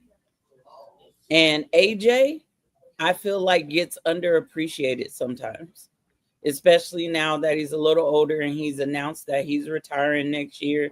Hey, Candace. Candace. I think that they gave us, and with all due respect, I say this, they gave us the greatest icy hot dad fight of the century. Hashtag dad bod squad. Well, they're not dad bod squad. They're in great shape for their ages. They went in that ring and gave us they left everything they had in that damn ring and then went into the reserves and left that too. They was hitting finishing move after finishing move. That reverse tombstone, I almost came out my seat. When he kissed him on the head, I said, no, he ain't doing Sister Abigail. He did it. He did that shit. Okay. Somebody was like, yeah, homage to Shawn Michaels. I was like, oh, they just bring it out. JoJo had me dying because she was like, did they may just kiss him on the forehead? Because she's never seen Sister Abigail. So her getting shocked by them, it was funny. But yeah, like the paying homage to Shawn, and then I didn't even catch the Frankie Kazarian reference, and then the Christopher Daniels reference. It's like, and they're the paying Miz. tribute to WWE's and the Miz.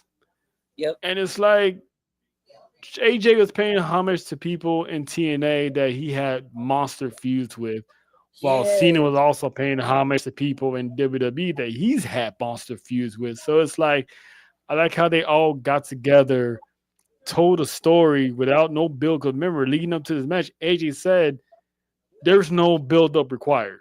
The story will No. write itself. And it And did. you know what? I'm so glad that they listened to the fans on this one. I don't know if they had planned to do this match anyway, and just for Triple H to come out and say, you know what, this is on the fans. If a match that's not been planned, something goes wrong, it didn't. It was magical. It was everything we needed. Right now, I'm calling it match of the night. Right now, I'm calling it match of the year. I'm sorry, that match took me places. Okay. I'm glad you said that. I'm glad you said that because I got a question about that later on in the show about That's all another and John knows. So we're gonna get to that because we got a question for you and the chat about that status. But it was we never had. I don't think when was the last time we had two guys on the same retirement tour face each other one last time and gave us a banger like this. I think this never happened that I can think of, especially in the modern era. I don't think that's ever happened. I can't think. Yeah. I'm trying to think. Because AJ Styles is definitely the GOAT of TNA. Some people have John, not all of us, but some people do have John Cena as, the GOAT because based on his contributions and big matches that he had and championships that he won. So those two coming together and giving us a classic like that, it's like I said it that Saturday. I'm like, everybody that's currently on that roster and everyone that's in NXT, take notes. I wouldn't say Flair and Sean was the closest because Sean retired 2 years later. But I mean, yes, it took 2 years before Sean decided to hang him up. Yeah, exactly. So that doesn't. I mean, at the same time, that's really hasn't been done. But all the guys and girls. Go ahead. I thought AJ did the sleeper hold. He did. It was a clean clutch. He was paying homage to Samoa Joe. Yeah. And shout out to Samoa Joe. I heard today he announced he's retiring. We're gonna get into that. We're gonna get into that. We definitely gonna talk about Sweet Tooth. Man. We definitely gonna talk about Sweet Tooth. But yeah, that was. Hey, listen, I love me some Twisted Metal. Oh, John, I hope you've seen it because season 2 was awesome. Shout out to Joe. Shout out to Anthony Mackie. Shout out to him. And shout out to Quiet because damn, that girl's fine. But anyway, go ahead. Match of the night. They said it was match of the night, and the moments. They made a moment. Yeah. This will be a match that we talk about whenever we get to this day, or wherever they just talk about Crown Jewel. This might go down as the greatest match in Crown Jewel history. I mean, I don't know what. Is it because it was outside of Saudi? Well, I mean, they've had matches that have cooked over there, but I think just the fact that the pay-per-view maybe it did have a lot to do because the crowd was the Aussies was lit all weekend. So yeah, they were hot. They understood. They were lit all weekend. They was. I mean, from everything from calling Oscar the C. That was a wild. That's a wild chant. but it was dope. It was dope, man. I had to be careful. It was dope. AJ coming out and looking like 05 AJ minus the fade. Cena, giving Alicia Taylor the paper to give him his flowers before so he can smell them. And then just all the tributes. I mean, like I said, the Bray Wyatt one almost took me out of the morning because I was just like, "There's no way this just happened." But I was grateful to see it. I like how it ended with the tombstone into the AA. It was just man. Yep. And then them two have that embrace. because obviously Cena's only really he's been healed the whole time, so he hasn't really chance to embrace those. I mean, outside of his Elimination Chamber and Royal Rumble, he hasn't really chance to embrace his some of his longtime rivals. We didn't get a chance to see that moment with him and Punk in the ring in Saudi, or him and Randy, right. or definitely with him and Randy at Backlash. So obviously he gets that moment with AJ, and who knows what's going to happen when he steps in the Garden, and he steps back in Boston. Yeah, he steps into the 619, and then that last day. That last day is just, I'm not even know how I'm going to act. 4 days left. There it is. Sitting right there. 4 like the Horseman, baby. He's 4. And them days are gonna be here, and we're gonna be live for them. And I just don't know how emotions are gonna be, but because we got two tribal war zones, Survivor Series, and December 13th. We're not ready. I'm not ready for it. I mean, I'm not gonna be as emotional as John would, because yes, I was a Cena fan, especially through the Thugonomics in my high school days. But I wasn't that, the John Cena shirt that I bought at Netflix is the first time I ever bought a signed John Cena gear until I bought the Chain Gang jersey at WrestleMania weekend. Other than that, I've never bought any Cena merch ever, and I bought that just to pay tribute and homage. Because I always wanted a Chain Gang jersey when I was in high school, but I never had the money to do that. That question. Yeah. Would people be mad if The Rock retires him?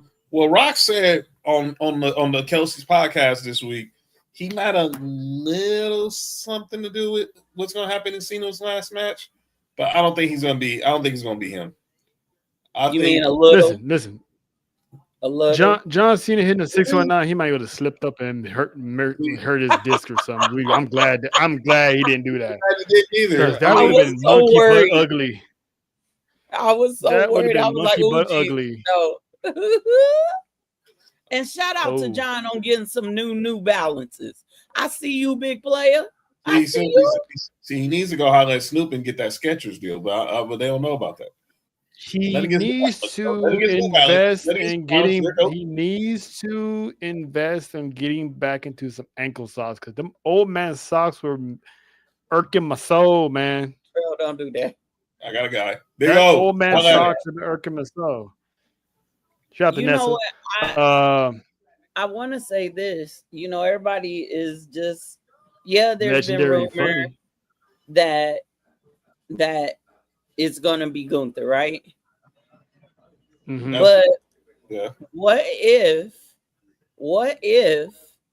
it's, because I saw this hint, John posted a hint. What if it's Miz? I can see it. I would not be mad at that, because one, that's a big sign of respect from John Cena to the Miz, because they had some good moments. I mean, Miz beat him at WrestleMania. Him and Nikki Bella and Miz and Maurice, they had that little feud going. John Cena was a big part of Miz's career and vice versa. So I could see, because it's already been reported that John Cena's final opponent has been finalized. Yep. So it's already been set in stone. Now, what this woman here, this is a high possibility, because based on the current events that happened last Monday and the news that broke on last Monday, Dominic Mysterio has been busy on not independent, but on live events, as well as he's been booked on the Japan tour in the main events. So it could be him, but I think it's gonna be him. I don't think he's gonna be the last opponent. He might get Cena beforehand. But maybe a Survivor Series getting him. I do think Dom Cena Survivor Series get Dom back in his hometown, competing in front of Petco in that Petco Park Stadium. It makes sense. He's going to day sheet. Yeah, he's going to get mad pop. The pop for both of them is going to be insane. But Dom walks out and to that San Diego crowd. Wow. In his hometown, his birth city, and he's gonna probably have some ugly ass Padre inspired gear on. Yeah, I said it. That's hate. Yeah, I know. But it's gonna be a moment Anybody for in him. here Padres fans? I know, but I'm just saying because I just had to. Sorry. Yeah. But it's gonna be epic because I'm trying to imagine how the stage is how they're building the stage for that night. Is gonna be like probably built like a Royal Rumble because you still gotta have one side of the stage for each shark cage for War Games. Yep. He goes. It's 4 dates. Go ahead, John. Yeah, I'm just thinking Dom in San Diego is perfect, and I don't know who you put for the Garden for either Garden show, but Dom in San Diego should be a given. And if it's for the Intercontinental title, this a way, obviously, to get the belt off Dom and give Cena the Grand Slam before he goes, and then Dom can start pursuing continue the dominance with AAA probably. Let's go. This that. one here. This one here. No, No, don't do that. Don't do that. I don't like that there. We're trying to make it the Saturday night's main event. Are you kidding me? I don't like that. No, I think he's saying as Cena's final Braun opponent. is the last opponent. Oh my god! Oh, yeah. So we're gonna kill Cena. Somebody's gonna have a journey down in the last night. We're gonna tsunami Cena on his way out. Hey, passing the torch to Braun Breaker. I mean, the man is a featured world champion main eventer. But Trail, he already got a torch? I'm personally not saying it's Braun Breaker. I'm just saying that's what TJ is saying, that we can't really rule that out because I am. I don't want to. You never know. I don't want to see it. I'm gonna rule it out. Yeah, I'm still praying, hoping, wishing for Oba. I really would love to see that. I know that might be too soon. I know it might be out of. So you're gonna have Oba sending Cena to the upper room. Yeah. Look, better than taking a tsunami and you boo-booing on yourself on live TV.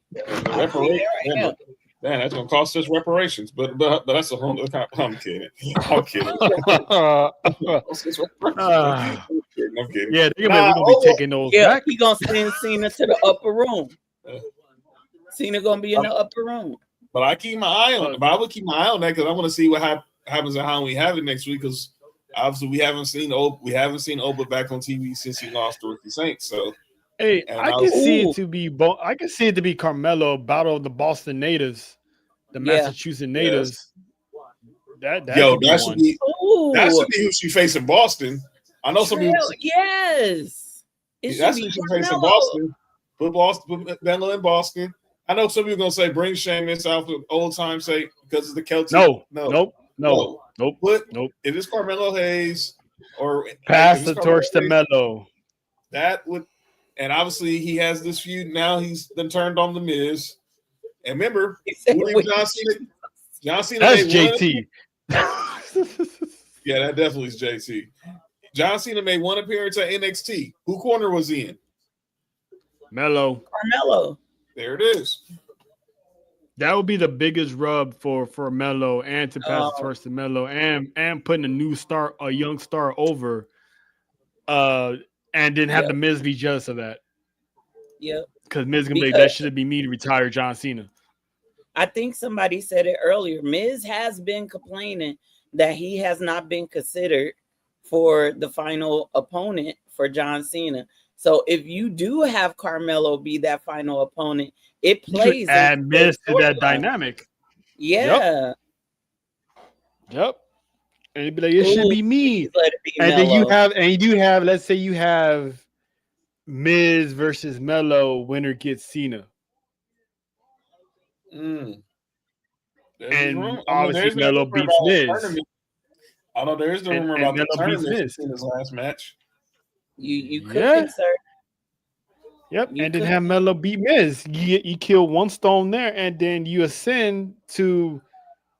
I mean, what didn't Cena have an interaction with Melo and Melo arrived on the scene? Melo called him. He pulled up the NXT. Yep. And yeah, that was the only time they really interacted and basically gave him that pep talk. And then, gave Shrek that rub as well. And John, hold on now, because I could play into it too now. Because we know that Trick only went after that NXT title after Cena had that talk with him. So I mean, it all makes sense. If it was Melo, it would all make sense. You just gotta play the. I think I'm hoping game to figure out who's going to be Cena's last 4 opponents. Sure, I'm hoping. Because I'm hoping. 6 degrees of separation. I'm hoping and banking that it's gonna be Melo. And it's crazy because WWE people they're having ticket problems because more people are trying to buy tickets to see Cena's last stand. So Did it's like how many tickets you think they're gonna move the venue? It was like 60-something thousand, right? A lot. That's 3 times what the arena can hold. 3 times. And I think I saw the cheapest ticket was like 200, I think. Yeah. Listen, like 275, I think. This is the price that people paid to see Kobe's last game, that people are going to pay to see LeBron's final game, whenever that is. People want to be part of history to say that they saw Cena's last match. Wait, what? Huh? I saw a question. It got me. I'm trying to figure it out. Who did Melo beat to become the NXT champion? Oh, he beat Braun Breaker. Yeah. He beat Braun Breaker. So that's another person thinking it's gonna be Braun Breaker? No, I don't get the question. No. Explain that, TJ. Make it connected. Yeah, because I'm not getting it. I do not want to. But now I'm hoping it is Melo, because then it's gonna prove to my point. It's gonna prove to my point that I've been saying for the past year, and people were growing impatient of how Melo was booked. And I'm like, yes, he was the #1 draft pick, but having him come out strong and already winning these titles, he's gonna flame out quicker than anybody. Especially the fact that he would. No way, JT. He would. Oh no. No. Is that JT for real? Yes, it is, sir. Yes, they already paid homage to Jericho. He's already paid homage to Jericho. Oh, by the way, I'm not saying we're never get white. Next week we got to discuss that list. Oh, he said no. That's not JT. Oh, that's Dallas then. That's either Dallas or Nessa. Dallas or Nessa. I don't know if Nessa can go back and forth between Coach Clash and herself, but maybe that's Dallas. If Cena's last opponent and I hear break the walls down, I'm turning it off. I'm turning it off. I ain't watching that. I'm lying, but I ain't watching that. The backlash WWE would get if it is Jericho. I mean, that's who you gave us. You might as well just give us Miz. Well, hold on, because the question then will be, why couldn't it have been Edge? Edge has a contract. Edge has a contract. Well, that's true. Per storyline, he's taking time off to help with Beth Phoenix and her neck injury because, again, she got power driven to hell. Yes, she did. So he's taking care of her. He'll be back in AEW in no time. So it's not gonna be Edge, and I'm hoping it's not Jericho. I'm staying on. It's Braun Breaker. I'm not Braun. Damn it! They got me saying Braun Breaker. Melo. What if Braun starts hunting Cena to be his last opponent, especially after making Seth Melo steps? How you gonna? Okay, so Melo's on SmackDown. Cena is right now spending his last tour on Raw. how would they have Melo just show up on Raw? Because Cena's no longer going on SmackDown. So now I'm like, how would it be Melo if Cena's no longer making any appearances on SmackDown? Just play the angle that he's coming back home. That he's coming back home. That he's coming home too. Yeah, but that would require Cena to go to SmackDown for a promo, but he's not due to be on SmackDown no more. Good point. No. Or do they just do it off the fly? No, don't like it. Or they just do it off the rip? No, don't like it. Me no like. What you thinking? Oh yeah, I'm not buying this either. No, I'm not buying. There's JT. No. Okay. I'm not buying this. Why you gotta say it that way? Jericho will be free. He would. I would. I mean, I'm not saying Jericho's not going to show up to WWE, but for the face Cena, nah. I did see a lot of crazy people. Okay, well, and Trail, we talked about this before. Melo did put out a tweet with Dominic for Dominic Mysterio with Dominic won. Yep. And he did say, not for long. So he can beat Miz, get rid of Miz, and then move over to the Red brand. Yep. But Braun Breaker, I do not want that. No, TJ. That man's going to heaven. That man's going to heaven if it is Braun.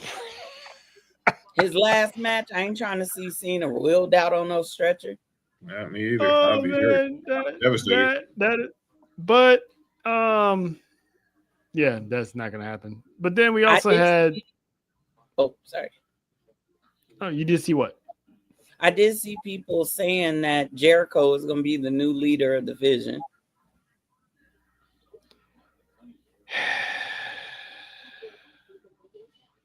Then what's the point of Braun Breaker saying he's the leader?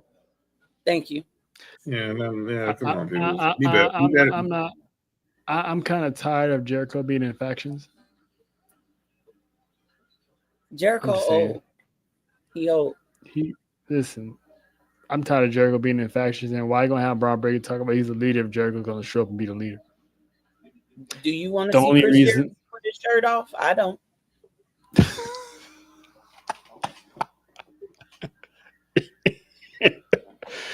Yeah, baby. Nope. I don't see there's no Judas in her. There's no Judas in Faith's mind right now. Nope. There's a lot of things in her mind, but yeah, they ain't Judas. You don't want to get in this head. I'm trying to tell you. Hey yo. This head is diabolical over here. I'm just saying. Oh boy. I'm sorry. But this next your head is diabolical. This is an approval. Hey, you know what? This could be diabolical in a good way, but that's none of my business. That is true. That is true. But this match kind of almost gave Cena and AJ a run for its money, and that is the men's crown jewel between Cody and Seth Rollins. This match itself cooked because there was a story within this that Cody was 3-0 against Seth Rollins. That watch was basically the centerpiece of this match. Seth Rollins got it done on his own, with of course the help of the watch. But that headbutt was a crazy spot because I didn't know what he was going to do. People were saying he was going to do the coast to coast. I'm like, I don't see it because if he tries the coast to coast, he's going to wind up like Zoe Stark. So he went for that headbutt coast to coast was actually pretty dope. But I remember Rollins saying afterwards that he was going to have some ramifications of doing that spot. And boy, we getting that later of what he meant by that. But Seth Rollins got the dub over Cody Rhodes. He got that monkey off his back and became the men's crown jewel champion. But in doing so, what did JT say? Please stop. Nah, come on, JT. Now you just messing with people tonight, dude. It's not Roman. It's JT, not Roman. JT definitely bored right now. He messing with us right now. I love my Roman old Reigns is team, 2 but no. Roman Reigns is 2-0 against Cena. Is gonna stay that way. Um, but Seth Rollins has actually not. He made history while winning the men's Crown Jewel Championship for the fifth time in his lifetime. He's became a double champion, Yeah. which is again. He's one of those guys, just like Tiffany Stratton. He's one of those guys that you got to put respect on his name because if there's a Mount Rushmore of workhorses, this man is on that list. I I'm mean, looking I at would call him the goat of workhorses. I'm looking at the But yeah, I get it. I get it. But this man has been a double champion multiple times, so that adds to his Hall of Fame resume. If they went by ballots, I think this man would be first ballot. Um, but that is your 2025 Crown Jewel champs: Stephanie Valcour, Seth Rollins. Yep. That's better. Is it better than Cody and Liv Morgan from last year? Yes. Yes. Yeah, it was. That was Absolutely. even close. Wasn't even close. So, I mean, shout out to Seth and that undeniable feat. And again, capping off Stephanie Valcour's rookie year. I think the greatest female rookie year I've seen in a long time. This is better than Bianca's rookie season because Bianca's rookie season ended at WrestleMania for her becoming women's champion. This woman became three women's champions in three different divisions in the Yep. calendar year, and she hasn't even reached her 1 year debut yet. Nope. This is this is on That's your path wife. to rival. Yes, she has the same rookie year that Kurt Angle's had. He was Intercontinental Champion, European Champion, and became WWE WWF Champion. I think within the calendar year, or maybe he Yep. went over a little bit. I don't remember, but that's never been done since. And yes, me too. I do miss the guilty Bianca Belair, That- because Don't worry, she'll be back. I know it. I know it. until she actually comes out, and this is all unless WWE puts this to bed and puts it on the rug and it never and act like we never happened. The girl's not beating those allegations until she's been proven innocent. In a sense, She's not beating yeah, those allegations. we She's all not. want guilty Bianca back. We all want her back. yeah. So Yes. y'all so diabolical. Listen, hey, Mhm. it is what it is. But we wasn't done. Faith, John, the weekend wasn't over No, it wasn't. because speaking of Boston, Boston had a little event, and that was obviously they had Bound for Glory, and I'm gonna go over two matches that pretty much were the highlight and the main focus on this. Yup. This is true. Faith said that Cena and AJ Styles was match of the night. Not so fast, my Oh, friend. Here we go. Not so fast, my friend. Was it match of I the walked into weekend it. because Leon This Slater defended his X Division championship against the young Goji Javon Evans in a banger. And when I say banger, this was a banger. These two kids ball.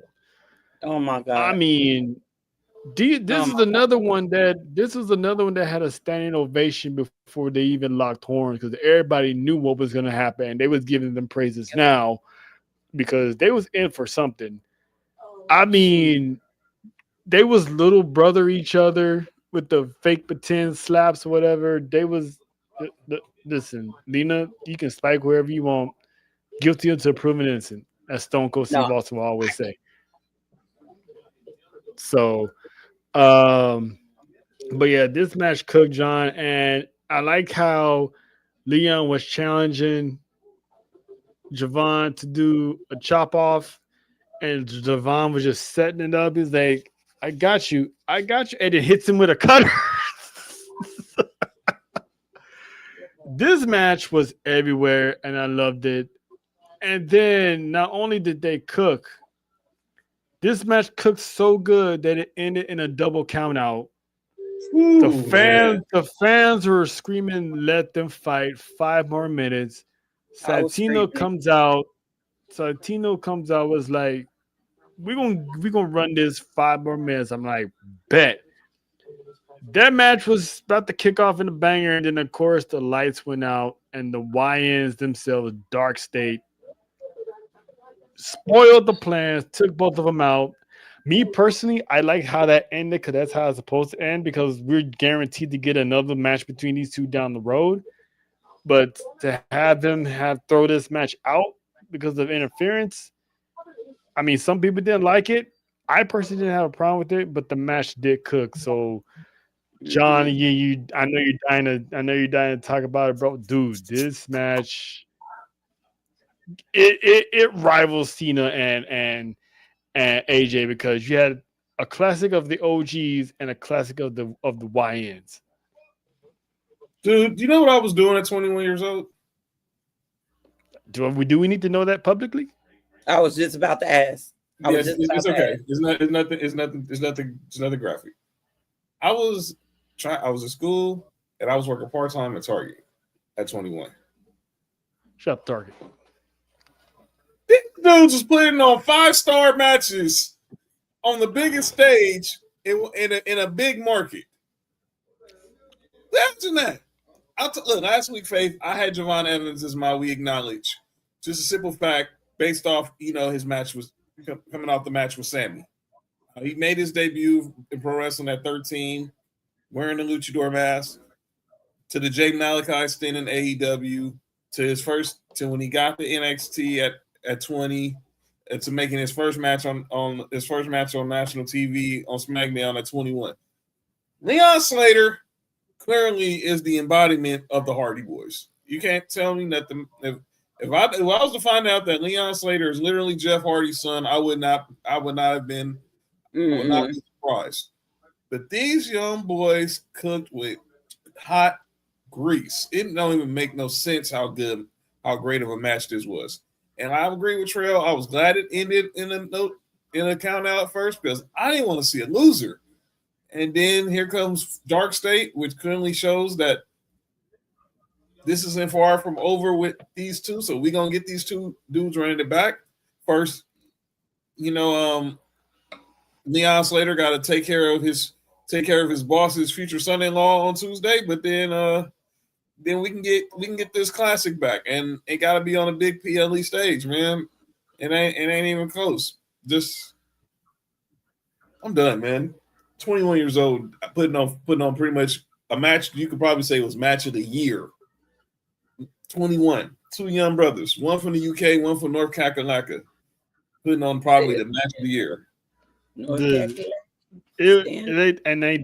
They both did the Spider-Man point.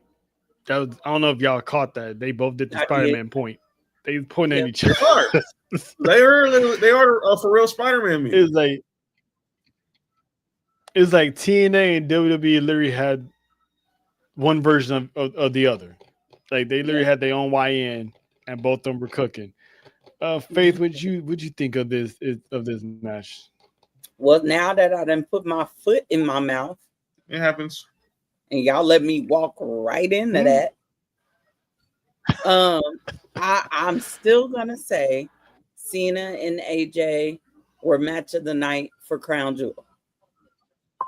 Now, TNA, this was my first time actually watching their events. I've seen highlights, kind of caught bits and pieces, but first off, amazing through and through. This match, though,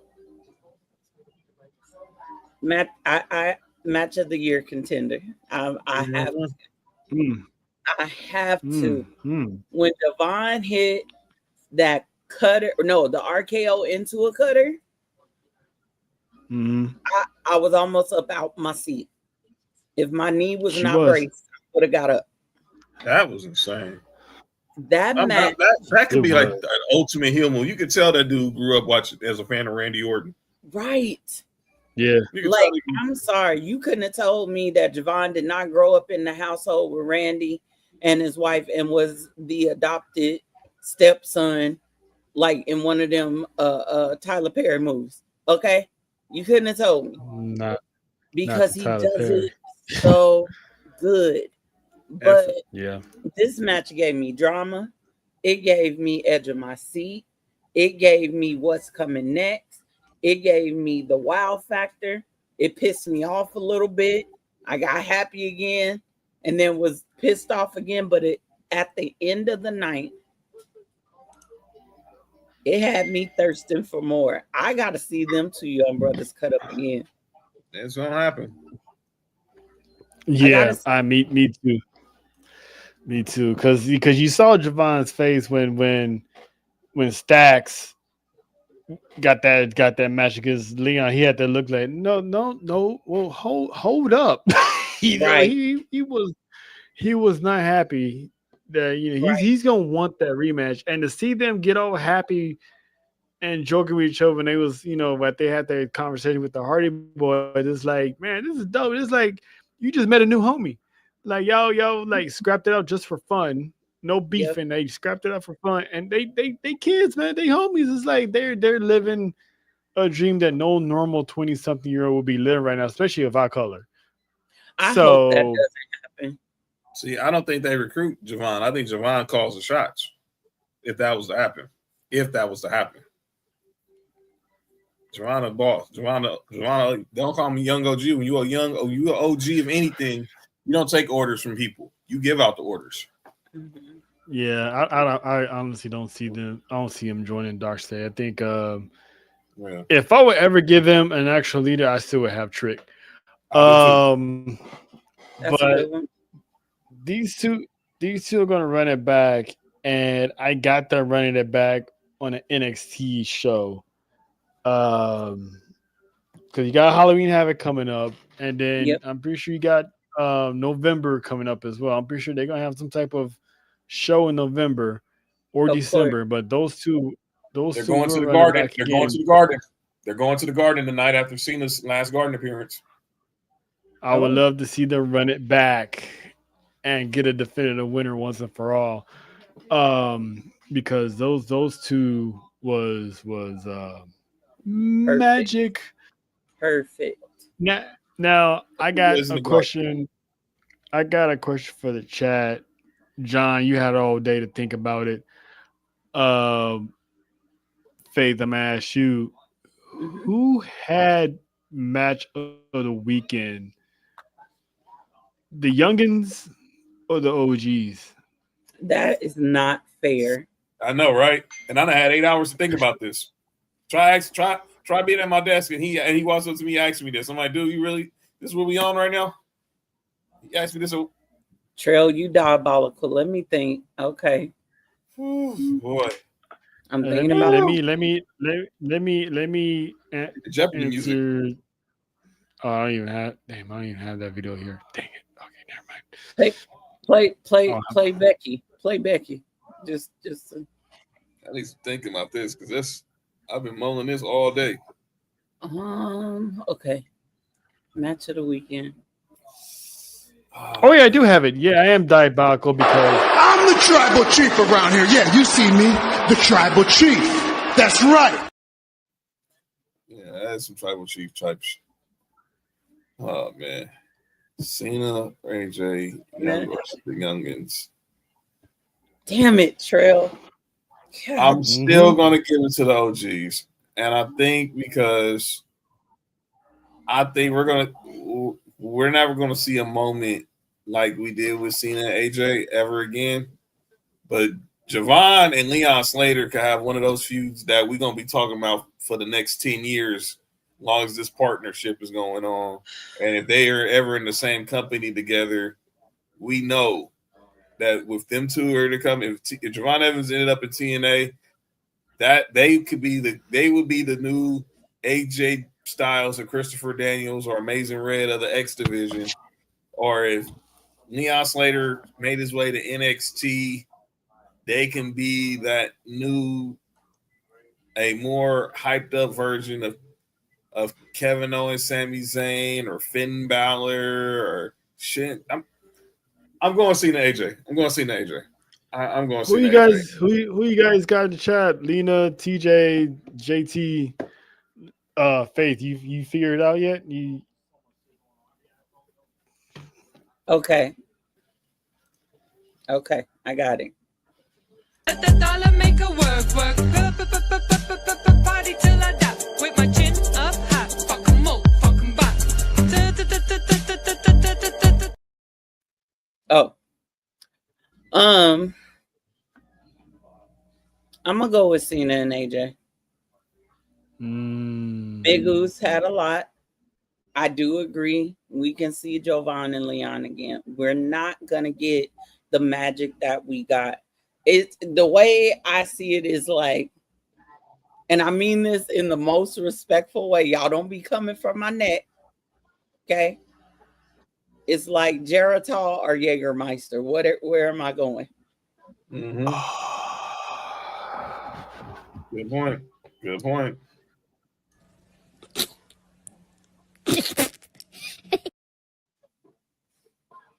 I gotta give it to the Geritol. Cena and AJ, what they did in that ring was something that not only kept us captivated, kept us on the edge of our seats, gave us that wow factor, but it was nostalgic, especially for those of us that grew up during like ruthless aggression all the way to now. Right? That was a moment, the way Cena started the match, giving AJ that shine all the way through. They hit everybody's finishers. They showcased their skills were still there. They left they new balances in the ring. Okay. They left the Geritol and the Biofreeze and they gave it to us raw. And I liked it. Okay. Why they gotta be raw? Why they gotta be raw? Why you gotta be raw? Me personally, I'm gonna give it to Cena and AJ, but it's the reason that I said over the weekend. The only reason why I gave them the edge was that Bray Wyatt tribute. Yeah. That trumps everything. Yeah. Because I wasn't expecting that one, and then when it hit, and then the aftermath of when it hit, that it's like, damn. Yeah. That to me, that won it. That was match of the weekend, because again, that Javon and Leon, that was close. If it wasn't for that Bray Wyatt, I think those two definitely would have got it. But also history was also made because the Puerto Rican Jey Uso, Santana, tell me when I'm lying. Mike Santana finally wins the TNA World Heavyweight Championship by being the one that I called for months. And John also said it. For months, I said this. TNA was not getting their title back until Bound for Glory. And it was going to be Mike Santana. And he did it. The man did it. And it was a beautiful moment because yeah. Yep. Huh. he did it for his daughter. And John, I already know where you're going because you're a girl dad yourself. So that I know that's gonna get you in the fields. But I knew he was winning because the closing sequence of that match, he looked to his baby. And usually, if a man was going to lose, he would look to his family and be like, "I love you. I gave it all I had," or something like that. And you knew he was going down. He Right. looked at his daughter and was like, "I got you." And don't He looked dismiss at what it. his daughter did either. Oh no, she slapped the bejesus out of Trick Williams and with a smile on her face Yep. while I add to it. She understood the assignment. She was like, "Oh, I'm you think I won't?" But she did. and she did. And what was cool about it is he presented the title to her. She puts it over her shoulder and she's looking at it and rubbing on it, like, because not a lot of kids see their parents again, especially when they go through, addiction and all that stuff. Yeah. John was one of the lucky ones to, see his father be a better person before he took that step into the afterlife as an adult. Sometimes you lose your family when you're an addict. And the fact that he took upon it himself to like tell his daughter, "Hey, I got an issue. I gotta go take care of this for you, and I'll be back." And he upheld that promise and delivered her the World Heavyweight Championship. That I thought was cool. Yeah. Faith, I'm gonna get your thoughts on it, and I'm gonna save John for last because like I said, him being the girl dad, I know he's gonna have a lot to say about it. So, Faith, your thoughts on seeing Santana finally whoop that trick, so to speak. Couple things. And what Dallas? Who's supposed to be scared? Talking about don't make me pull up. And TJ, you wasn't deceived. You wasn't deceived. He is the Puerto Rican Roman Reigns, but he's also the Puerto Rican Jey Uso. This match was such a good match, and I do see, and I think I told you guys when we were watching it, I do see why you compare him to Jey Uso. He's that underdog that connects with the audience. They can see life with him.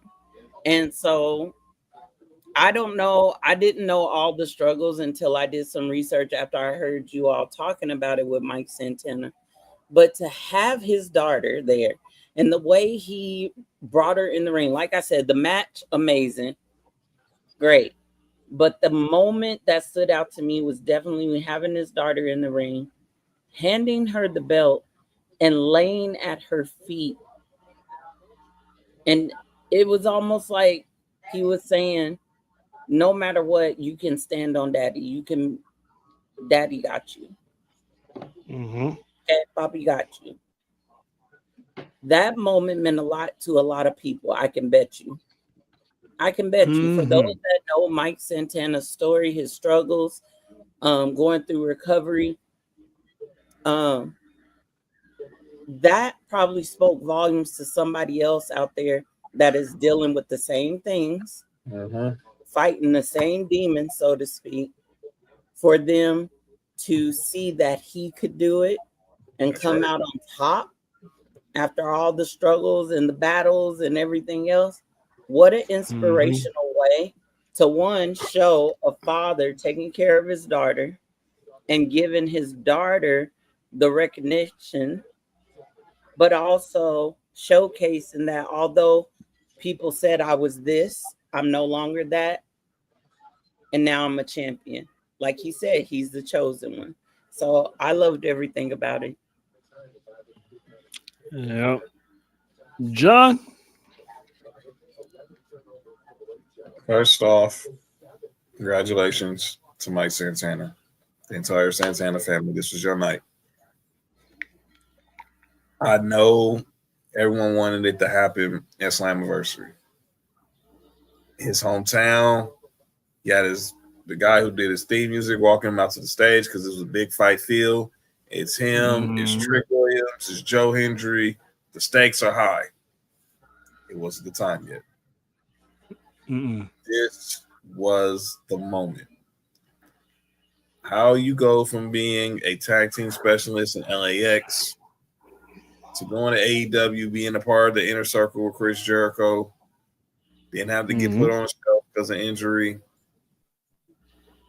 from blood and guts, to leaving AEW to head back to TNA as a solo star, fighting demons of alcoholism, which my daddy fought along with drugs, only to sober up, get right, have everyone will have your back, and on the biggest stage, you fulfilled a boyhood dream. You are a world heavyweight champion. Not many people can say that in this business. And you look at the list of names they have who were former world champions in TNA. He joins AJ Styles. He joins Samoa Joe. He joins Sting. He joins Kurt Angle. He joins RVD. He joins Jeff Hardy. You name them. They've all held that gold. And now he's one of them. Moose, Joe Hendry, Nick Nemeth, Mike Santana. And to the point, and the final point, which is the best for me, was talking about his daughter. I lived it. I was that little girl who had a parent dealing with substance abuse. My daddy was a stone cold crackhead the first 20 years of my life. But he got right the final 14 years of the next 14 years, and the final 14 of his. He never picked up a drink, never never hit a pipe ever again. And he had the best relationship with me that any father son can ever have. And that young girl is going to remember that moment that her dad gave her in that center ring. This ain't about me. It's always been about you. And that's what most parents will always do. So I tell them, it's big. There's things bigger than this business. And you're that thing that's bigger than business. Giving her that moment, she'll always remember. I was in the ring when my daddy won his first world championship. He can win Mike's 10 more titles, but that one moment at Bound for Glory will always be remembered from here to the rest of wrestling history. So I'm happy for Mike Santana. I seen the picture of the entire locker room greeting him, and who was in the front? Trick Williams. Trick Williams knew what he did. He understood the assignment. Let's help get TNA back. Let's help get TNA to a spot where people need to recognize them as one of the marquee promotions in this business. It's time to hand it over and let the real soldiers do the work. And that's what Mike Santana's going to do. Yep. So I'm looking forward to seeing the reign of the Boricua badass of Mike Santana and what he brings. Because yeah, like John said, it would have been cool if he won the Slammiversary, but from a triple threat, it wouldn't hit as opposed to at the pay-per-view. Like I said before, this is TNA's WrestleMania of show. This is their key show. Mm-hmm. So if TNA was going to get something back, it was going to be that championship, and it was going to be there. And boy, we can't leave this match and talk about championship and not speak of the almost catastrophic ending. Oh my god, dude! To this match, because earlier in the night, the Carry Shot Gauntlet match. I'll just fast forward through all this. Nick Nemeth and Frank Kazarian did the Bret Hart Lex Luger type ending, and both somehow wind up winning the Carry Shot trophy. So, and I predicted later on that night, I'm like, when they was arguing, I'm like, Kazarian's gonna try to cash in first. Nick Nemeth tried to cash in first. He got stopped. Frankie was like, okay, I'm here, run it. The referee's like, doofus, you need the trophy in order to cash it in to win the championship.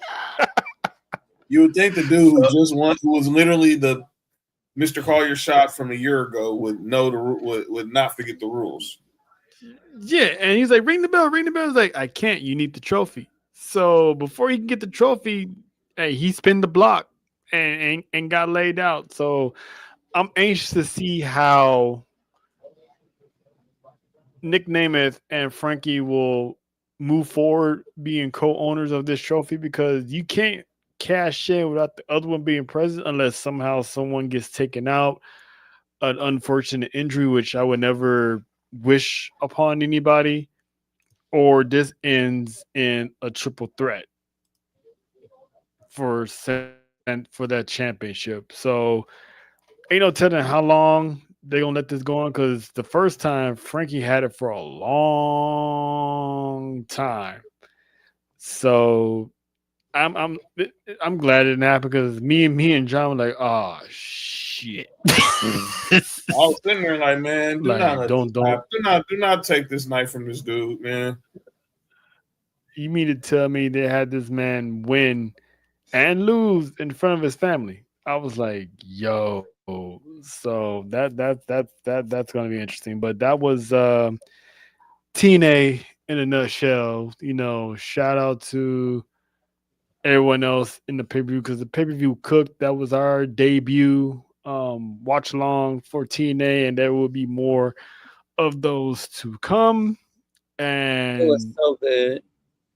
I'm glad Faith got her first experience with TNA, so maybe it'd be something to, because I know Monty she's a TNA head, so it was Yeah, good to have Monty there. So now it having was. ATD covering TNA, because they TNA. all about the TNA, you know what I mean? Yeah, yes. Or Not we only are we about the TNA, we got that TNA. that you do. That you do. I ain't, and you'll get no judgment here. I'm John Watson. I approve this message. But I that's do what I thank meant. you guys for Mm-hmm. allowing us to be with y'all that night. TNA Bound for Glory was definitely fun. Introduced me to some new match types, some new characters. The zombie dude, I'm cool. I'm cool with zombie. I'm cool. Semi Mance Warner. Yeah. He's usually not that creepy. He's not that zombie. Like he's more of a No, creep than he is. He's more of a creep dude, and a badass. I think he dude, just was feeling dude, the Halloween spirit. No, dude is weird. y'all know I don't do scary movies. I'm sorry, but that kissing and the blood on it, I don't care if it was fake. No, thank you. No, thank you. Oh, and before we finish off, Lena did bring Yes. up a good point. We can't move on without speaking Oh, of man, the final match between the Dudleys and that match. the Hardys. That match cooked, and that pretty much spelled the end of the legendary Dudley Boys' career. They took Yep. off their boots and they handed them to the Hardys, saying that that's it. And shout out to Spike Dudley for making an Who would appearance have one thought, last man? time. I was like, when I seen that little bald headed dude come out there looking like a, anyway, I was like, yo, that's Spike. That was like, you want to talk about Team Geritol, but anyway, Stop they it. that match took very very well care of Devon, because we was all wondering how Devon was going to operate. So Jeff put him through a table. I'm like, all right, this is gonna be all Bubba because Bubba can still carry the match. Yeah, Brother Ryan And was when there. Bubba Brother Ryan was there. and Not when brother Bubba Brian. realized that was his That was his TNA name, TNA. yeah. So I mean, when Bubba realized the gig was up, he was like, just do it. And they put him through the table, and that was it. That was a cool moment. That was another OGs giving us a good match, and so shout out to the Dudleys for that. But we're gonna move on to Monday. oh boy. Oh Jesus. Let me get my notes. Mm-hmm. I'm ready Good for this. old Monday. You know, Seth Rollins was sitting on top of the world. You know, he Mm, comes in, gives his victory speech, mm. gloating that, he took care of Cody all by himself.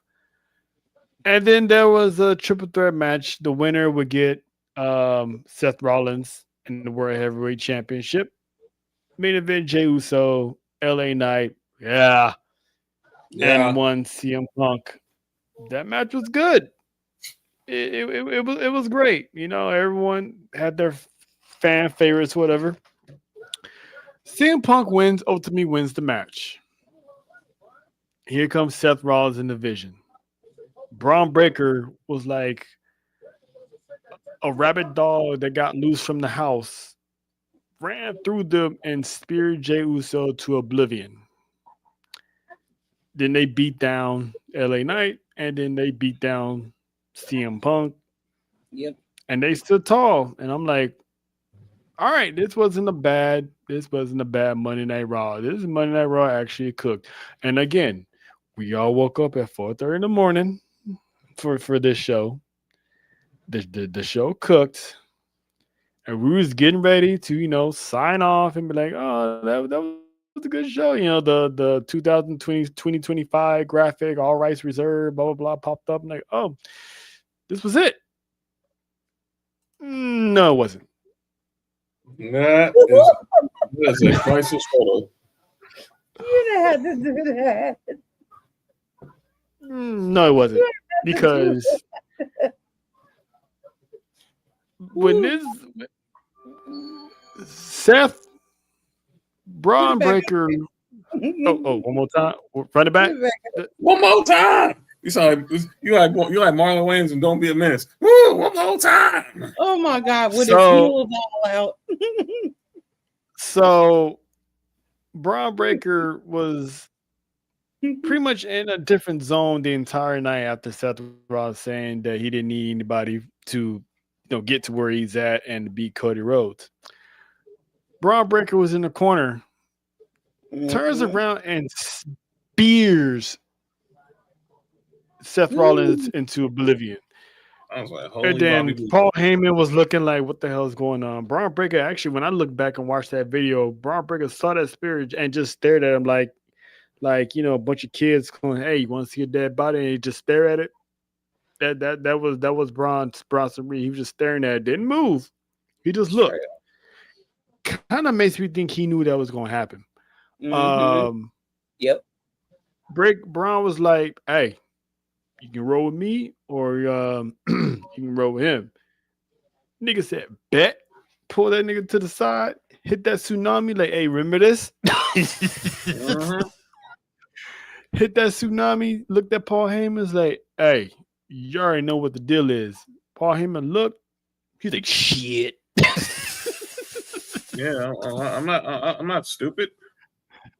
So pretty much Monty was like, this couldn't happen to literally, because our coworker at work, shout out to Sully, she said she went back and watched our show and she was like, it was like a domino effect. One by one, our face changed to what in the hell.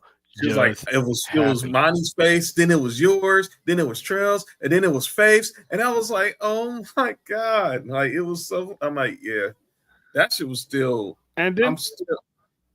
Go ahead.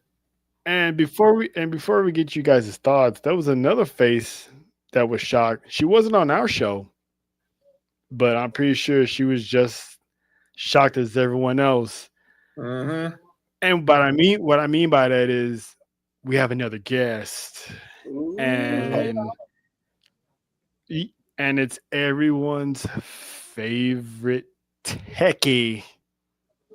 Oh, that is Miss Mimi is right. What's up, Mimi? Yes. Oh, not the twerking tip. I mean, I know it's late, and it's late, and she got that smile going. I love it. She'll brighten up any room. You know what I mean?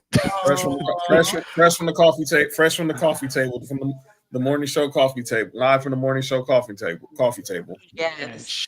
And shout out to the Mimi Morning Show. If I For was on real. vacation, when next time I'm Yeah. on vacation, I'm hitting you up because I it's my mission to hit all of CCN, and I gotta get some of that morning coffee with the morning techie. You know what I'm saying? But It's your mission to hit all of CC intro.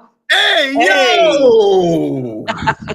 she That's did why not I just get me. love her. Hey, That's why I love yo! her. She That's did insane. not. Yo, listen. No, she didn't. No. That's my girl. That is my Listen, home. hey, Yes, hey, ma'am. Yes, ma'am. hey. It's crazy how I got straight out of Compton on my TV and she just comes in here with no Vaseline. Mimi Hey. came in here and said, "Phew." No, Just she like came you in here did. was like, Yep. And just shooting shots, just basically. she did one of my jokes. Shout out to you, Mimi. Shout out to you. I'm gonna That's give her a hand Hit clap on that. all of CCN's show. All of CCN shows. There Let you me go. There we let me go. reiterate that. Complete the sentence. JT was I like, actually had what? to add that extra in there. Hey, Uh-oh. Hey, hold yo, on. Miss Wait, Nina. whoa. Wait, hold what? on. Trail, Wait a you minute. gonna have to No. handle this, sir. You gonna have to No. handle this. No. I've never kicked no one off this. No, don't know. I mean, there's jokes. He completed the sentence. It's There's jokes, clarified. but We then clarified. there's that, and we don't do that.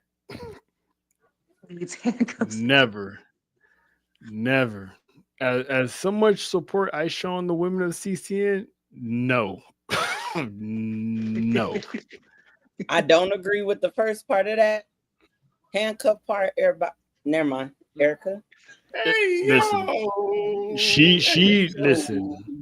No, I'm gonna clear that up real quick because I take stuff like that seriously, because that can lead to allegations that are not true and not needed. Okay. And last thing CCE needs is another allegation BS. Anyway, Lord. Lord. Just move on. Move on, please. Anyway, Please. Accusations. Mimi, Uh-oh. you're Candace. look. Hey, handcuffs, zip ties, whatever. OTC. What? Everyone used hand? She's trying to see. They want to feel this. She didn't want to fill in the blank. But I didn't See, know what. Finishing sentences have become a theme in the last 3 minutes.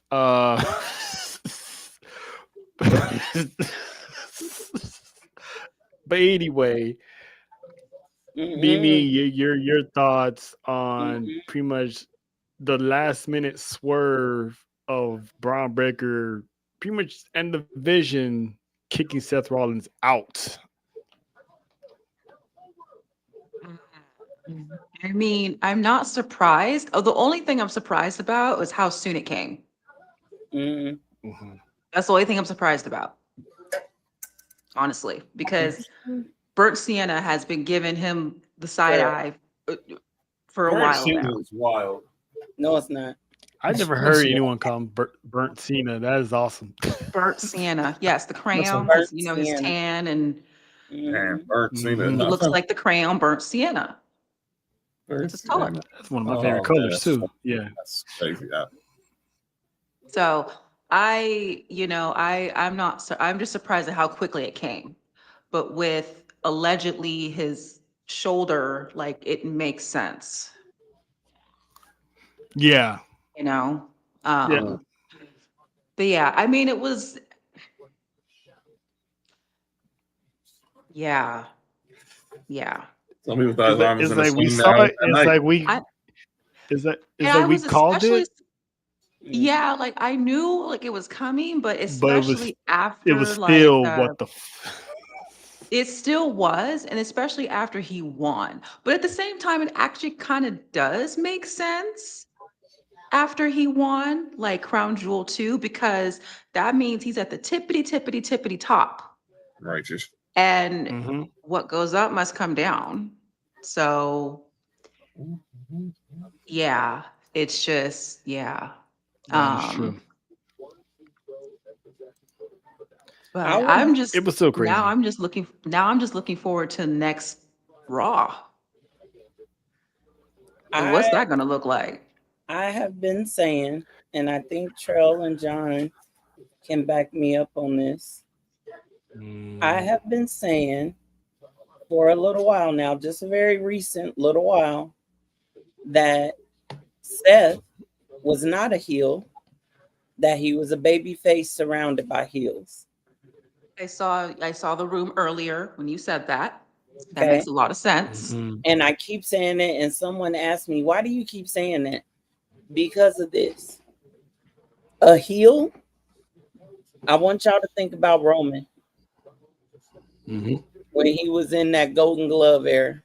Mm-hmm. Okay. A heel Mhm. would have seen that coming. A heel would have calculated for that.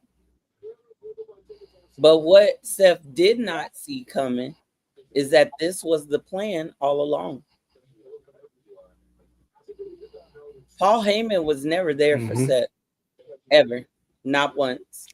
Oh no, and I knew that too. Like that's kind of like, I don't know, that's kind of obvious, even for someone like me who's kind of new, like getting back into it. Mhm. You read the room. Like, Paul Heyman. Exactly. Paul Heyman's out for Paul Heyman. And, Well, that's and not what I'm saying either. wait, do you think yeah. that he's like, do you think he did that for Roman?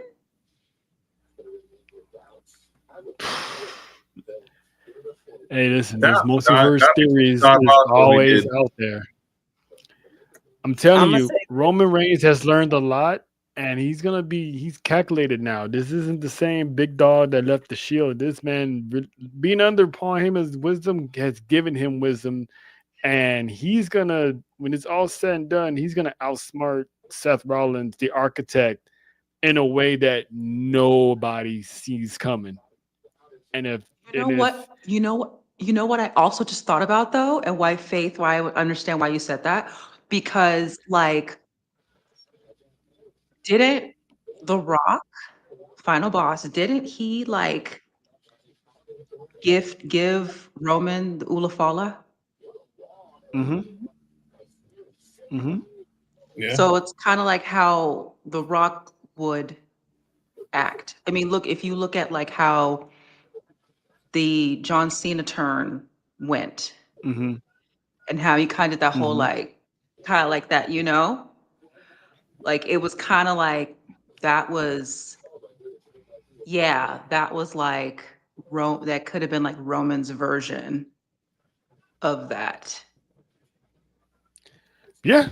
And it'll be his way to the rite of passage of becoming the high chief, because now he's more wiser, he's more thinking 10 steps ahead. And for Rollins, he's had many. I think this all could have been avoided if he actually listened more to Paul Heyman, because I think this also sped up the process. Remember when Cody was in the ring on SmackDown a couple weeks ago? Paul told Seth, "Don't do it. This man is in your head. Mm-hmm. Let it go." He didn't let it go, and Paul Heyman was like, he was holding the guys back. He was like, "Nope, let him figure it out." I think that's when the plans were put into motion quicker, because all right, this dude's not listening. I mean, this isn't the first time Seth Rollins' mindset has gotten him kicked out of groups. Like, because he's at the end of the day, he's too much of a hothead. No matter how much he calls himself the architect, his hot headedness always comes back and bites him in the ass. And this is why, at the end of the day, Roman has been the best member out of the Shield, because he knew how the landscape is and he used it to his advantage. And that's why he stayed on top. And that's why Seth is always going to be Roman's little brother, because of stuff like this, and also saying that he didn't need nobody's help, and that was the final straw. Breaker was like, "Yeah, I got this." Yeah, when he was So in the beginning saying all that he didn't need anyone, I was like, oh, you just made your bed.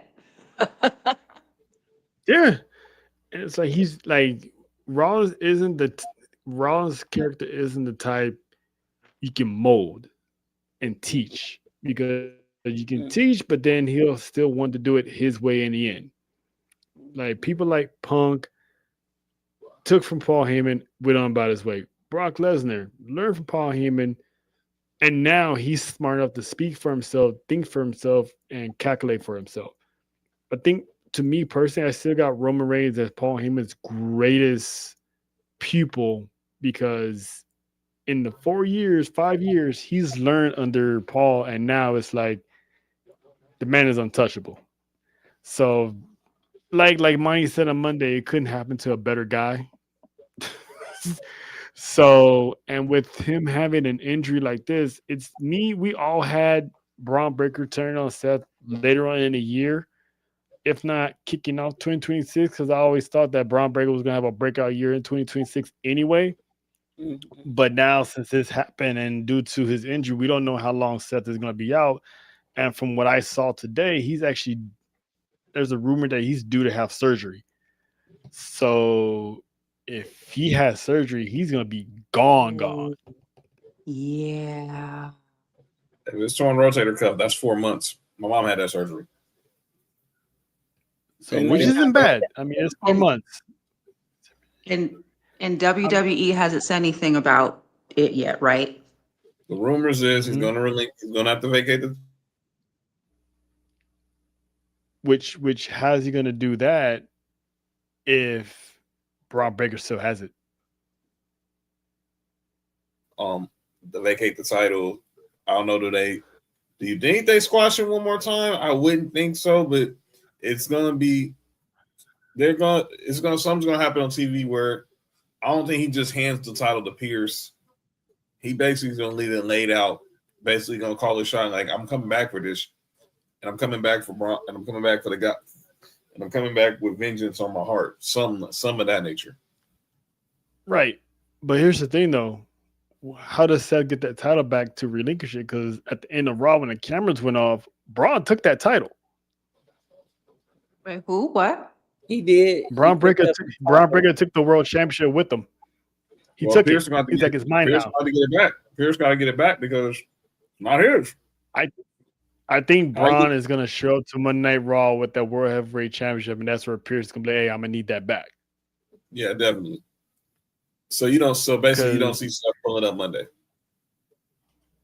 I didn't say that. Okay. He may still pull up, or maybe this was his write-off. I don't know.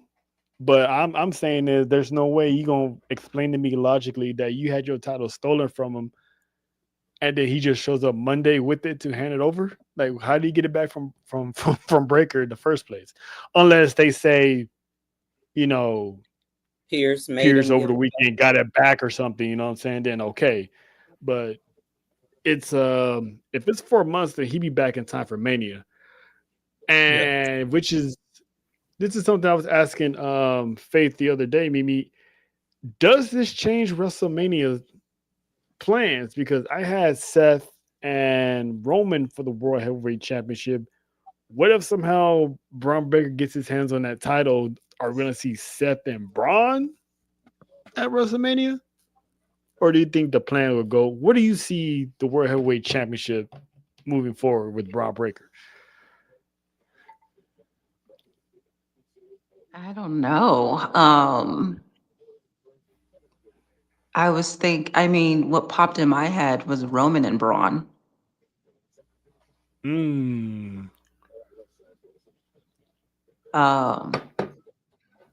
That has to happen at some point. Yeah. It does. And that is a WrestleMania match. It is. It does. So does Roman's... Because I still have Roman walking out World Heavyweight Champion after WrestleMania. So does that instead of Seth, it's Braun because Seth will if it's only 4 months, Seth will be back by Mania because Mania is in April. Yeah, I know she's saying surgery and recovery can take about 12 months, but I don't think Seth's out. I don't think Seth's done for a year. He give him No. at the most he's out 6 months, which would basically tie him is it right at Mania weekend. But I think he's back. I think he's back for Mania season. So Yeah, if it's 6 months, then he's missing it. Right. So if he gets surgery, he can be out for longer. But if he does not get surgery, is there? I mean, So he's- he can. I mean, No. he could opt to not get surgery, right?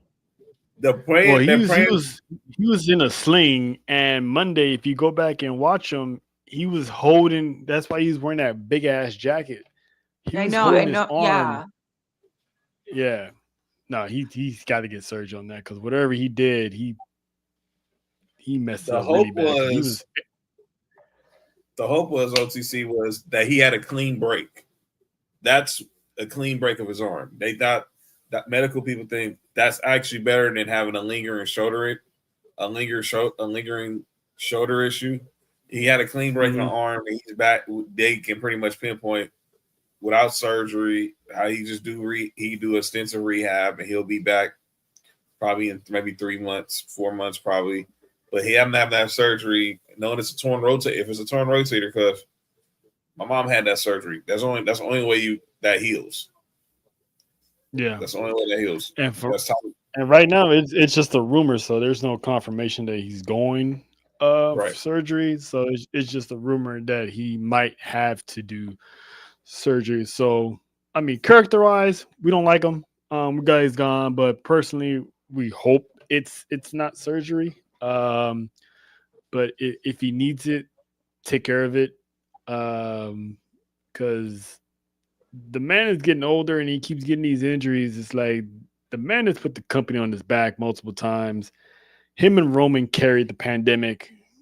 Whenever they need someone else to carry Raw, it's always been Seth Rollins. So when the World Heavyweight Championship came back again, Rollins was the first guy to have it. So he's always been that guy. So speedy recovery to that. But I'm glad Mimi's here because actually I wanted to get her thoughts on this other feud that's been going on that she's been highly entertained at, and that is Eos Creek, as I like to call it. Another episode of Eos what? Yep. It's the playoff Dawson. Kind of like Dawson's Creek. It's the playoff of Dawson's Creek, but I call it Eos Creek because it's just the storyline is just or like Shit's Creek. Like I love you. Like I must do this on my own. Because like those two are they're made for each other. But your thoughts on this whole Rhea situation with EO, and then poor Kyrie still in the middle of this, and pretty much Master Shredder, known as Asuka.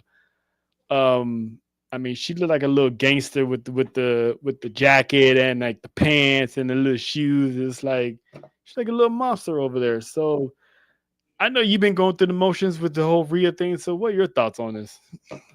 Well, I called it a couple weeks ago when I did like reflection on that.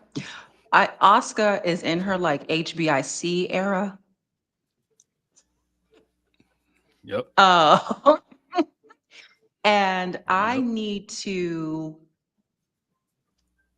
again, shout out to you, Faith. The room when you were telling about like how Asuka's been like storytelling, like online, like through her. I know I've seen her Twitter.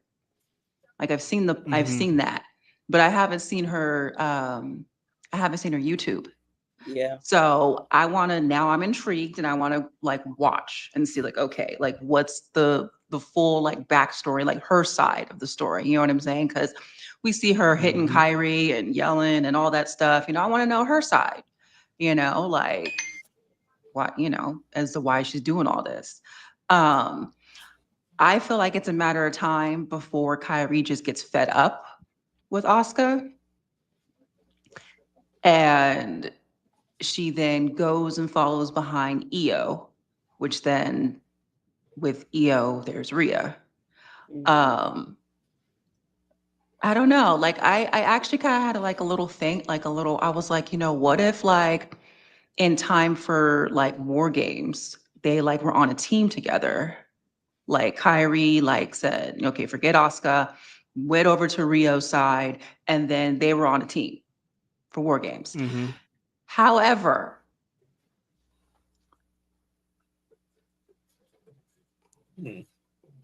throuples are kind of hard to make work. Yeah. I say that in like a cheeky way, but like seriously, I don't know. A third, I don't know. I also kind of feel like now that I'm thinking about it, I feel like if Kyrie does leave, like turn on Asuka because she's fed up, and then joins Rio, I kind of feel like that may be somewhere down the line. It'll be Io and Asuka, and then Rio will be back like on her own again. Like it won't be for long, but I don't think I mean, I don't know. I don't think it'll be in a bad way. I don't think there'll be any bad blood between them. Bad blood. I don't think there'll be any bad blood, but yeah, that's just my thoughts. I kind of on it so got. far. I kind of got. I do agree that eventually Kyrie's gonna get tired of Asuka and probably turn on Asuka. But I got Kyrie going solo. Like she doesn't want to be part of this drama at all. And Kyrie never really had a solo run on the main roster. It's always been with Asuka the entire time. So to add another woman in that main roster, at least for the women's intercontinental championship, I mean, think of the battles her and whoever beats Rebecca for that championship. Imagine the wars Kyrie can have with that said woman. So I can see Kyrie winning the Intercontinental Championship at some point. She needs her own run. She needs her own star to shine because she's been since she left NXT. That woman was like if I'm not mistaken, is she like I know she's a former NXT champ, but did she win it twice? Yeah, I think she won it twice. Because she had that war with Shayna Baszler. Yeah. Let me see. I think if she's not, she's definitely a former champion. So she has not had that success when she went to the main roster because she was automatically with Asuka. And then she kept getting hurt. Then she left, came back, and she's back with Asuka. So it's always been Asuka. So she needs to go on her own. So I can see her being another person that steps up to the master and shows her that I can do it too. So yeah, I'm loving that story. That's a good point because actually I remember, I forgot what Raw that was. It was a few weeks ago, but I remember Kyrie was on fire. Like when she was on fire. When she she was like flying out the ring and flying and do all, she was on fire. And I was like, so much so till I think I even posted a tweet. I was like, my flowers go to her. It was like her night. Like I don't know what it was, but she was on it. And then I noticed also too with their tag match at Crown Jewel, like it was more focused on like Kyrie and Io. Mm-hmm. It didn't. I like Asuka didn't really do all she didn't do the mist. Asuka didn't do as much as I thought she would. Mm-hmm. It was like I think we're all talking about the same kind of like mentioning that in the room as well. Like it was almost like they were kind of like it was like they were kind of like setting the stage and kind of giving them just their time. I guess like a test. Mm-hmm. Like to see, okay, like how, you know what I'm saying? Like kind of test it out type thing. Exactly. Yeah. So. Kyrie one reign as NXT Women's Champion. That's what I thought. That's what I thought. I wasn't sure she had two, but yeah, I know for a fact she definitely had one. But yeah, that was I'm looking for. That's like one of the other feuds I'm looking forward to. I'm enjoying on Monday Night Raw. Monday Night Raw has been cooking as far as these feuds with the whole Bailey and Lyra feud that's going, Yes. then the whole Judgment Day that's going with Dominic. Put his foot Eventually in his I'm mouth. waiting for yeah, which is ultimately going to land him getting kicked out or jumped by Fan because now they got to defend the titles that they haven't defended since the summer, which that's Oh, another complaint for another day. Judgment Day has wait. not defended their tag team title since the summertime. What did Lena say? I see a comment, something. I have a I have a Oh, feeling feeling about Rhea. Rhea, EO and Oh, EO. She said, might there might have a feeling Rhea and EO might become tag team champs, and once they lose, Rhea might turn. Why she is needs everyone thinking that Rhea gonna turn on EO? because she needs to because she hasn't ever beat EO 1-on-1. And that's still gonna linger in Still her head needs to because prove she somebody's can gonna beat mention it. EO to close it. Yeah, just might. Yeah, I mean, someone someone brought up the idea that Io might turn on Rhea. that was like an idea before before Crown Jewel, and that was when I was like, if Yeah, that happens, I'm crashing out, and that I was still you. hold Okay. that. That was no, but no, because it was on the Mimi Morning Show, and I was going through like my tweets, like the bookmarks, because I hmm bookmark AM newsworthy hmm stuff, and someone said that, and I was like, okay, where's my camera? If she turns, I will crash out, and I still remain that way. If she turns, I will crash out. But that would be something, though. Yeah, That but I would be mean, oh something. my gosh, if Rhea were to turn on EO, oh my god. I mean, I feel like I what's left told you. for Rhea to do? That's what I Oh said. my God. What's I That's what would left I for Rhea to told just do? but Rhea needs to go to SmackDown. oh, It's time. When this whole storyline is over, Rhea needs to go to SmackDown. She needs to dominate over there. So I can't wait till Guilty Bianca comes back because they got to run that too. We haven't really seen an oh not an yeah. EO, Rhea and Bianca. We haven't seen that. So Yes, give us that, please. Please. Yes. they definitely got to run that.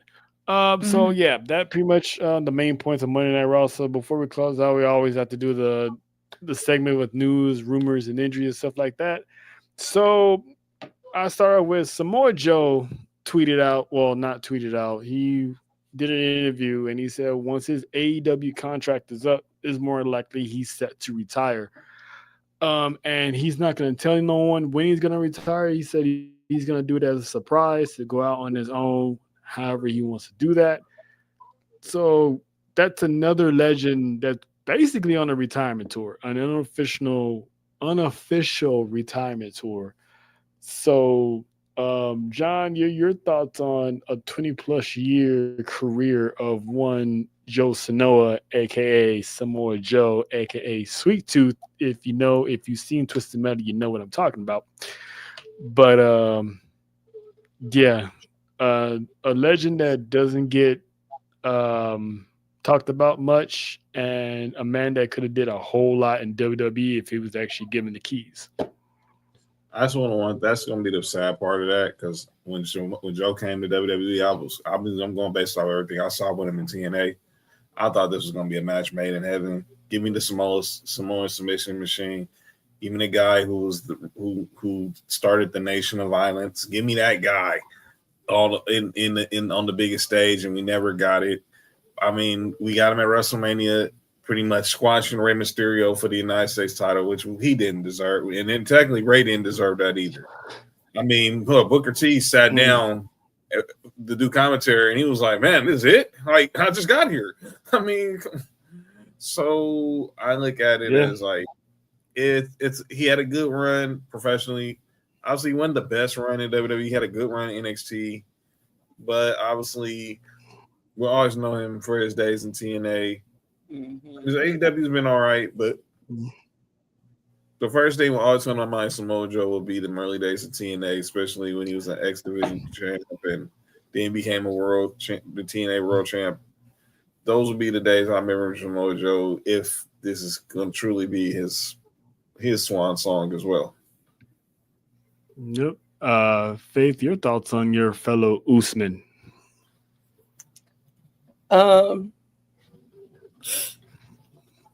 Malo, he's done well. He's done well. As they say, Malo Lava. Job well done. He's entertained for a long time. He's wrestled for a long time. His time on the indies is crazy. If you go back and look at some of his matches on YouTube, Samoa Joe has done a lot. It's kind of hitting me in my feels to see him go, because when Bronson said that line about "I'm the Samoan your dad and your uncle should have warned you about," I immediately thought about Samoa Joe. And the reason I thought about him is because when him and Roman were feuding, remember when they were going to do that whole tribal court thing on Raw? Samoa Joe kind of said something to that extent, especially when Roman was like, "Hey, y'all, I apologize. I've never seen a Samoan be a coward," or whatever he said. It's Samoa Joe. If you go back and watch that moment, he was like, "Hey, man, fuck you."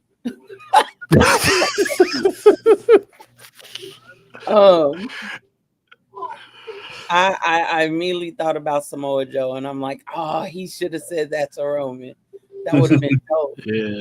So Yeah. again, Malo Lava to Samoa Joe.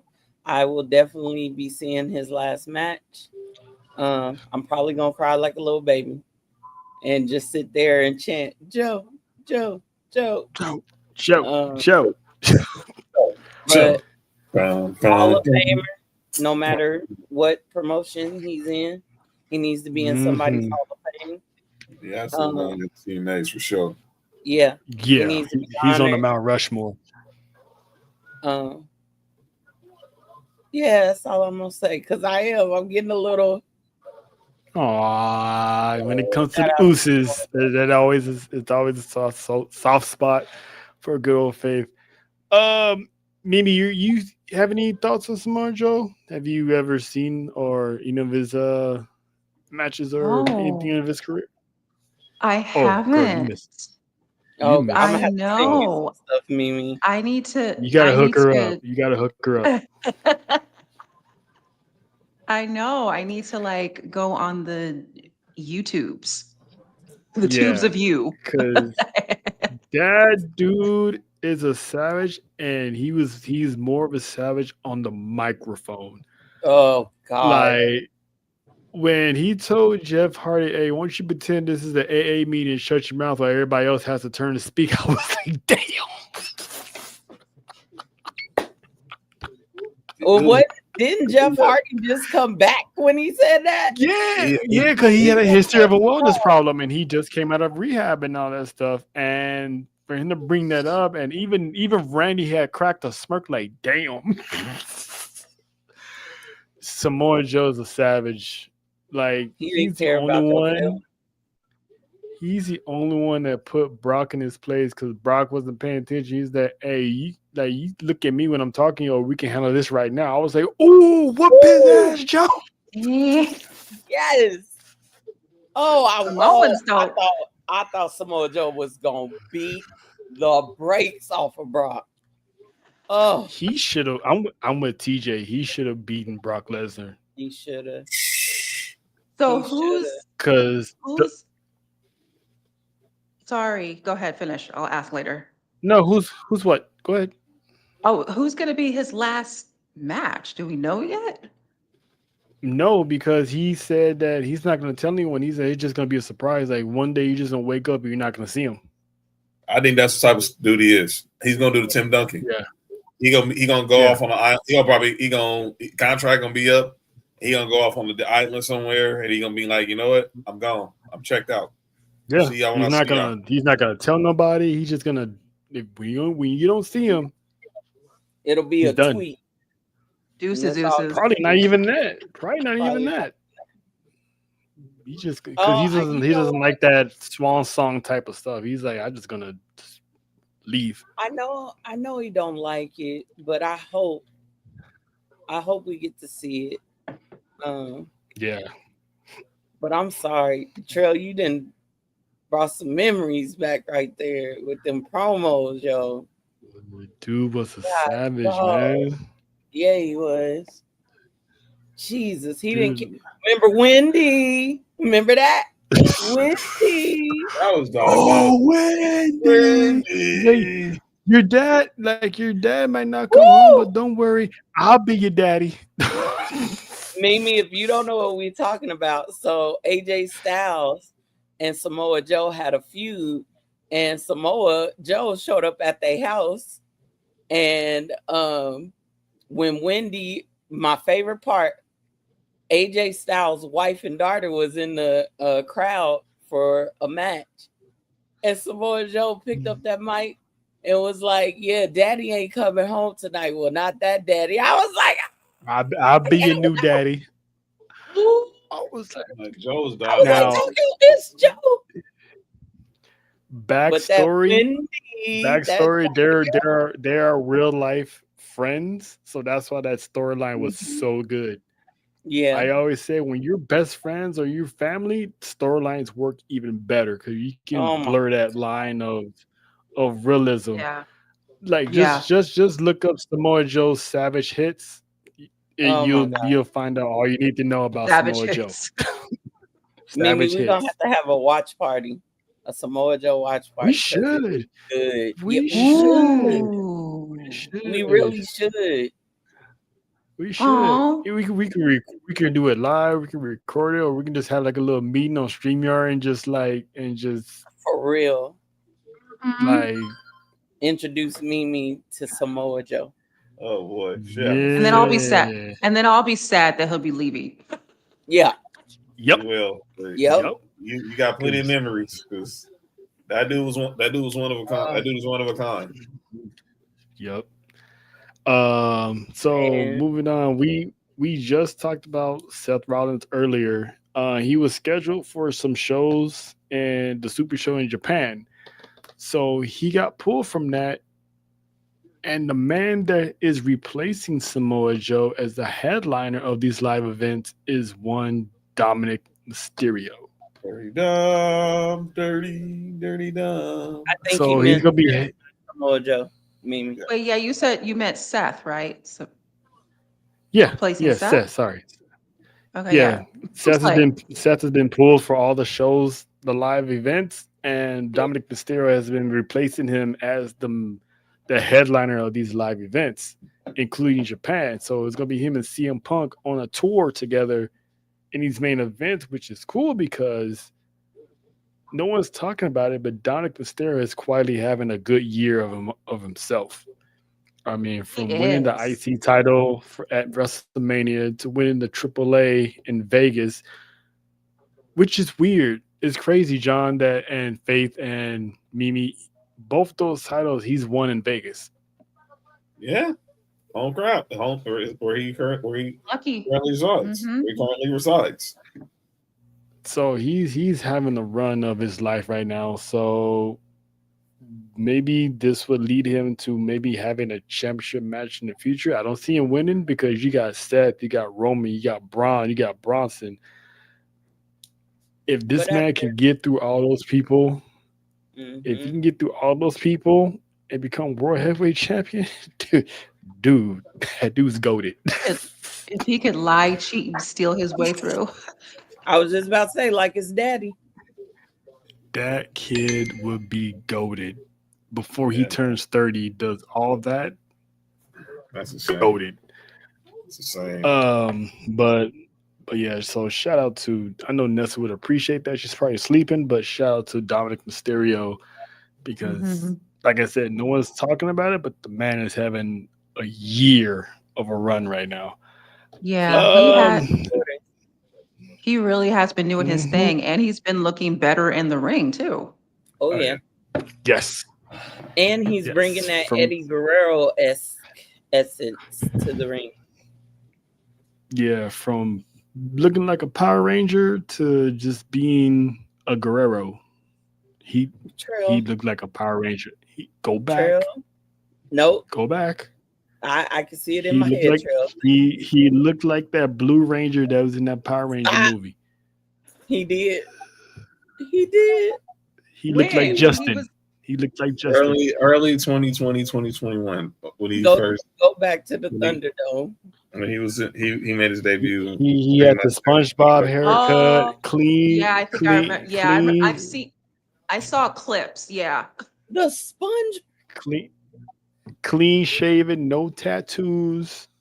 Dude was spotless. And I yeah. said this He was a before. baby. When he wrestled, He was. yeah, he was exactly. definitely he was super young. Probably barely And I fresh out of said high this school. before.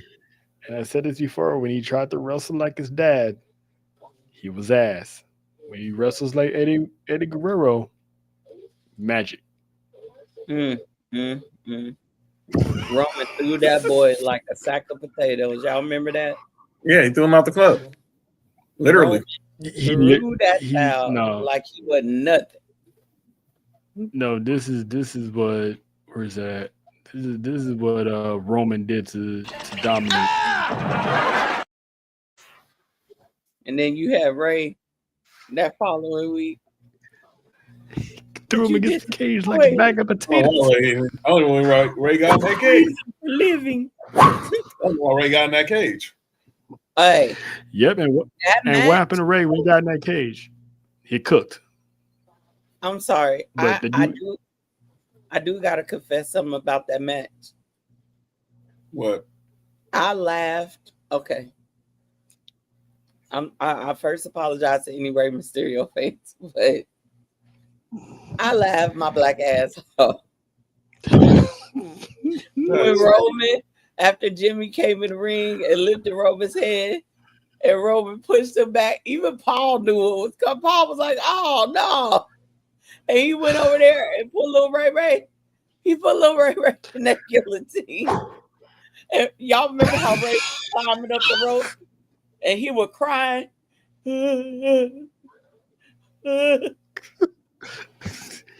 his legs are dangling like a child. And Roman put that man in the guillotine. He put that man in the guillotine. His legs was dangling.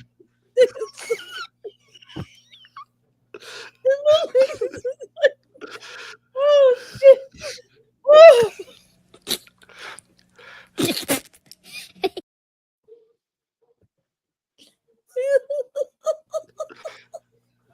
I'm sorry.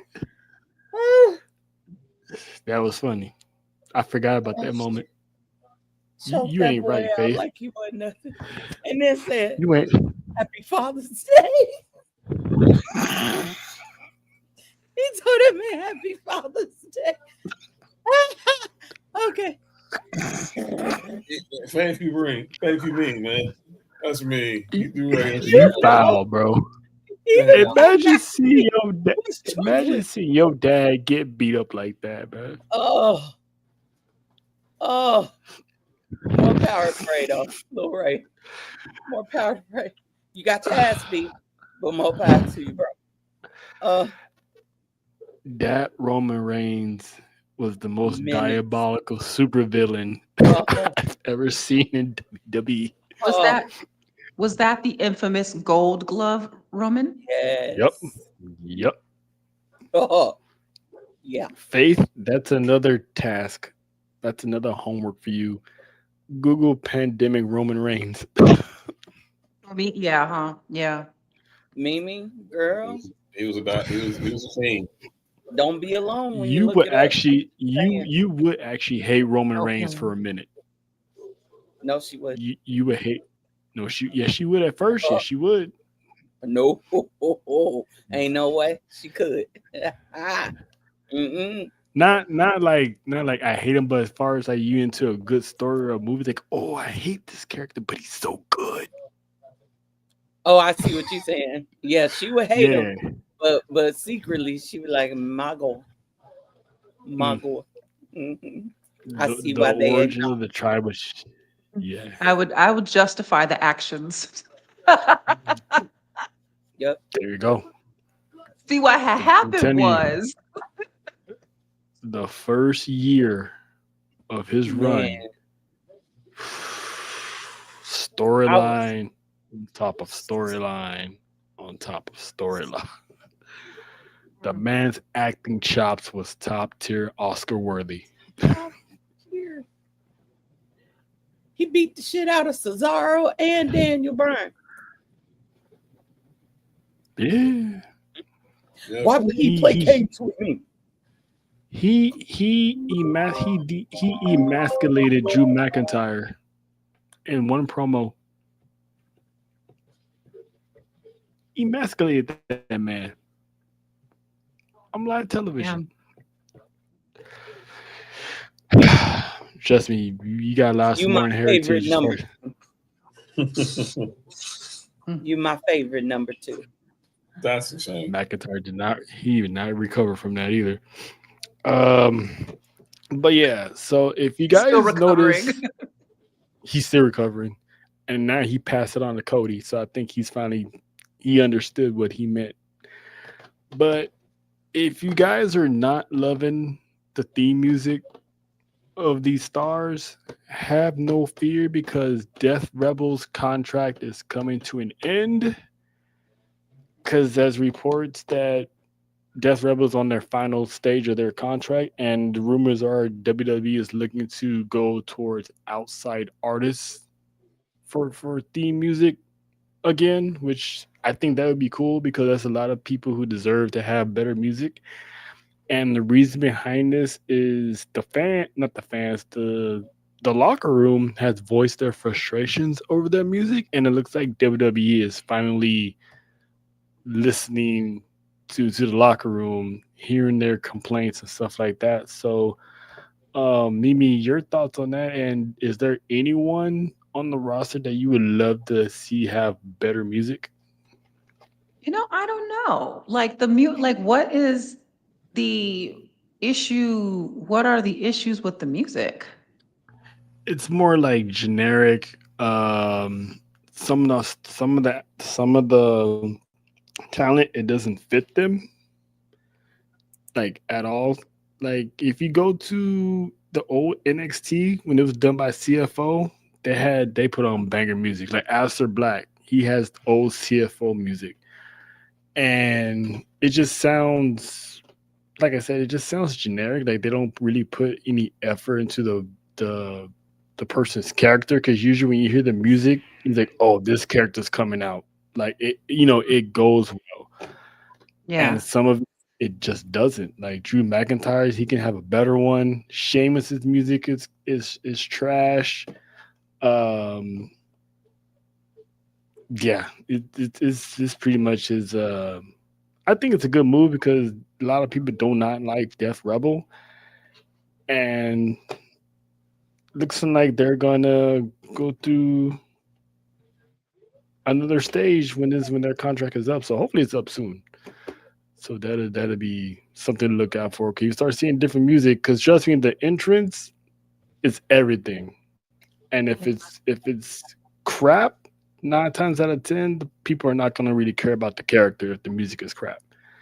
Like look at Rhea So, Ripley. When her music right, hits, everybody pops. right. So, and That's that's because she okay. doesn't have Death Rebel. She actually has a band.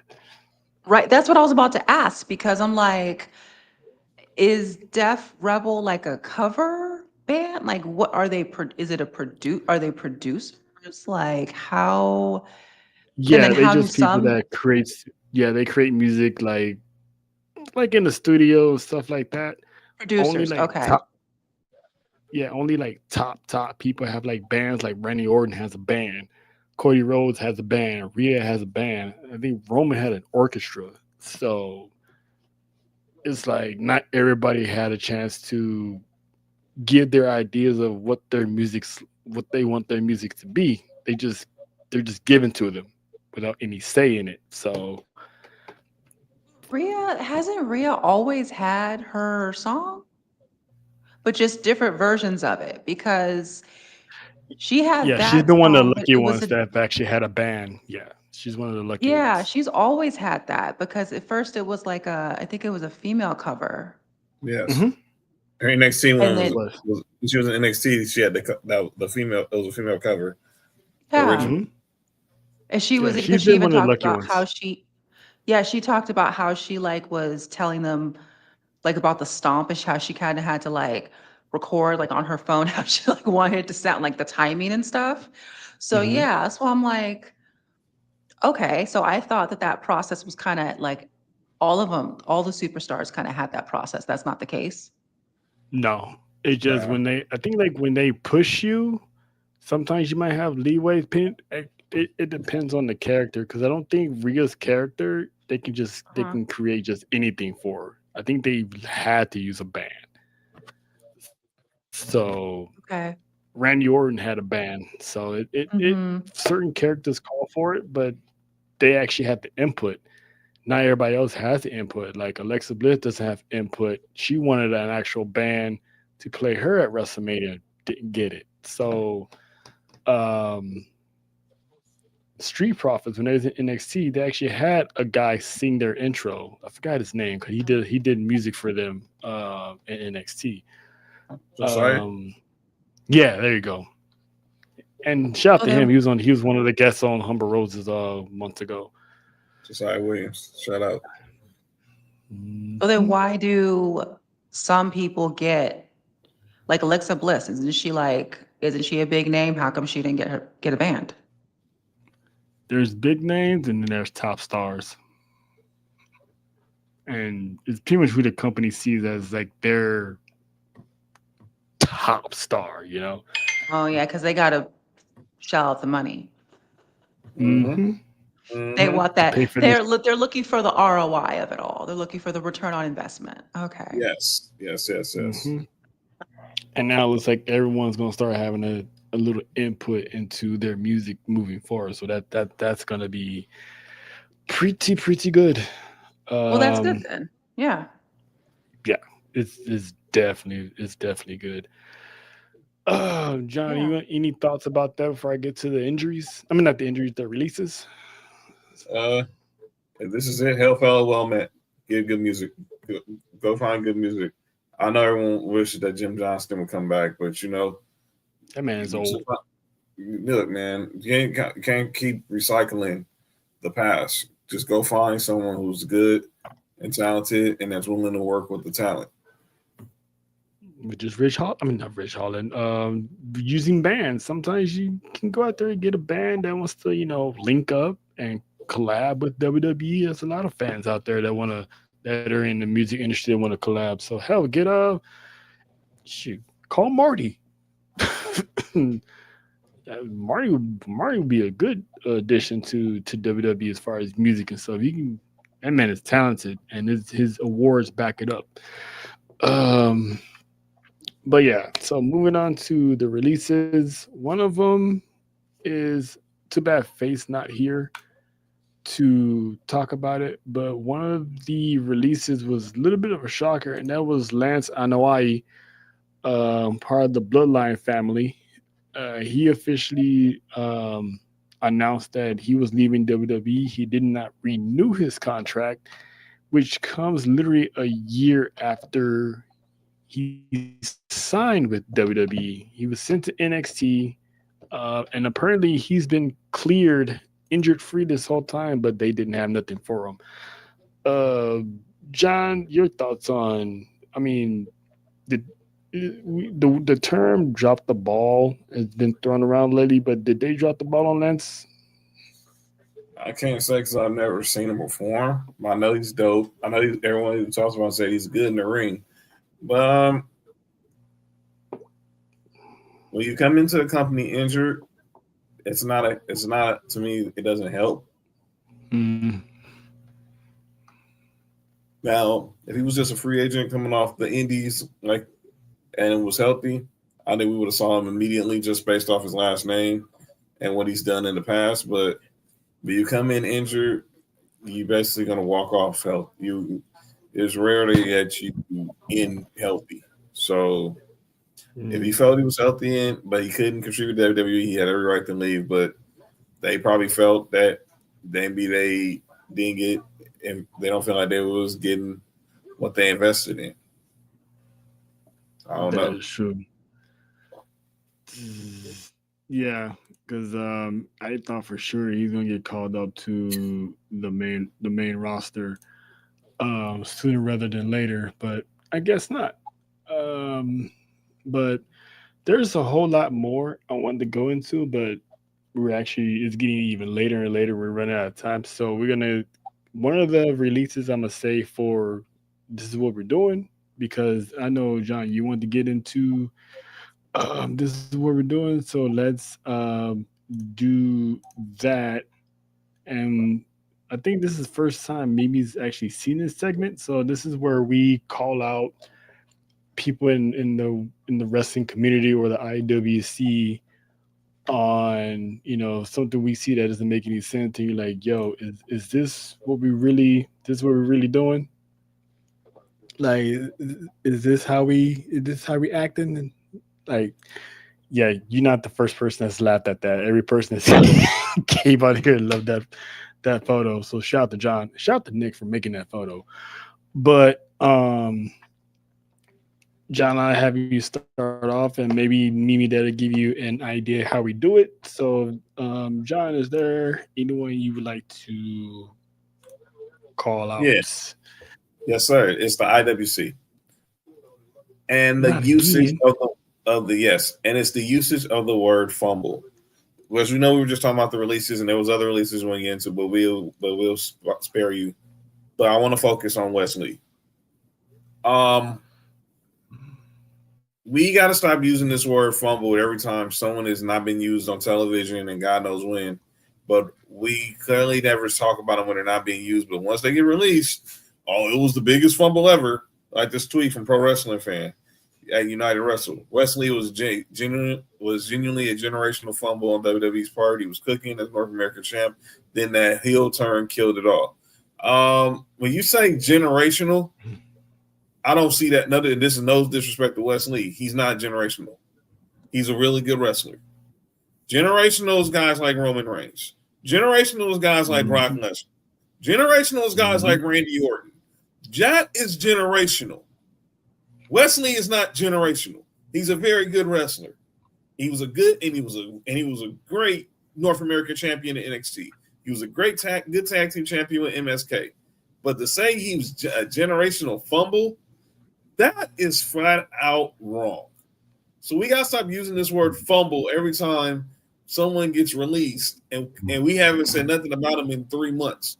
Like, honestly, before Wesley got released, I hadn't even thought about him until the other day when I was watching Evolve, and I saw that the High Rise was taking on Mathers and Burke and Aaron Rourke in a tag match, and I was like, God, where the heck have they been? And not once had I thought about Wesley until I saw him on my TV last week, and now he's released. I think he gonna ends up back in TNA, reunites with the Rascals, makes peace with Zachary Wentz and Trey McGill for how things conspire during the partnership with TNA. And but stop saying this was a generational fumble. Y'all just said Karrion Kross was a generational fumble. You can't come out here and just say everyone's a generational fumble. Circumstances. But when you look at certain talents, if they're generational, they're not going to fumble it. Yeah, that's true. Mimi, is there anyone you would like to call out and ask, is this what we're doing, or something you didn't like from the IWC, from WWE, or anything? I do have one thing. I think, kind of going back to the whole generational fumble thing, I think the real issue is with the word generational instead of fumble. Okay. Because you could say, like, if they had just said, use a different word or just taken out generational and said, okay, that was a fumble, would you have felt the same way? Yes, because I get tired of everyone saying that. that they fumbled. Look, everyone like we can say that they've really dropped the ball on a lot of dudes, a lot of men and women creatively. But when I looked at all these releases, and they were all pretty much NXT or Evolve, they said the rumor is they didn't feel like they had the potential to go to the next level. They pretty much reached their ceiling. There weren't going to be people that we probably see make the main roster maybe in years to come. So when I hear the fumble part, to me, what bothered me was we do this every time people get released, but we don't say their name loud enough when they're not getting used. Not saying everyone does that in IWC, but it's crazy how we see more of this every time these releases happen, and we act like it's just the worst thing. We don't want to see no one lose jobs, but we never speak up when it's time. When it's time, but when these releases come out of nowhere on Twitter, like we had months ago when Dakota Kai and Shayna Baszler were released. I mean, I heard people pushing for Dakota Kai. I heard people pushing for Shayna Baszler. I didn't hear nobody pushing for Wesley like that. I didn't hear nobody pushing for Stevie Turner like that. And Stevie Turner was the prime minister on Evolve. I didn't hear none of that. Go ahead, Trey. Go ahead, And to piggyback on that, there's a reason why. NXT is what? A developmental brand. People who are, learning their chops, learning how to act, learning how to do this, learning the ways of the land, pretty much character development. Outside before Wesley got hurt, he was at a position where Javon Evans is at right now. Yes. He was at the height. He had all this heat. He was that person that, okay, I can see him going for the NXT World Championship. And then when he got hurt, we had to take time off because of his back injury. Yeah, it derailed everything because when he came back, he couldn't develop that heel persona that he had.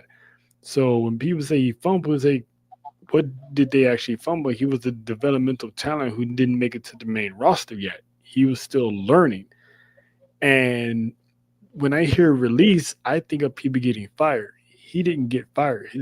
Either his contract was never renewed or he declined to renew his contract. To me, that's not being released. That's just your contract's out. We're not re-signing you. You're free to go. When I hear release, I think of, we're letting you go. They just not renewing it. So when you're developmental, there's a lot of people that come and go. It's like a revolving door. There's people that come and go all the time. And then the way I see it in NXT, you have a time frame. If you're not fully developed within that time frame, they're not going to renew your contract. That's how it is, because the whole purpose is to develop. It's like kindergarten. If you don't fully develop into first grade, they're going to keep you in kindergarten until you do. And with a company like this, we got people coming in from Evolve that's ready to move up to NXT. So it's like, we don't need you because we got these other people coming in. Kylie Armstrong, shout out to her. I think she's on her way to the NXT because she lost her championship today. So she's on her way to NXT to tear it up, and then one day get put on the main roster. So it's a revolving door. So people like John said, they throw that word fumble, but when it comes to NXT, it's a developmental. Either you develop and they find something for you, or you still struggle and they just don't need you. That's just how it is.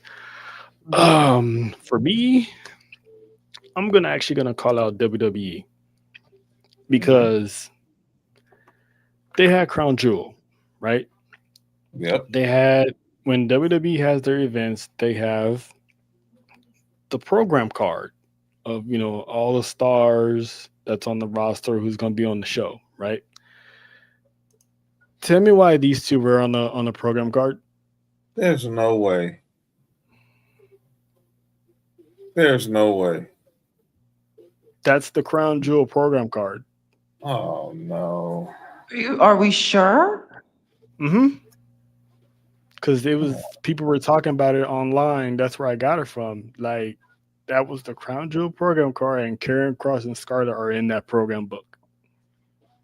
And those are the ones that you get when you go to the events and you buy them or whatever.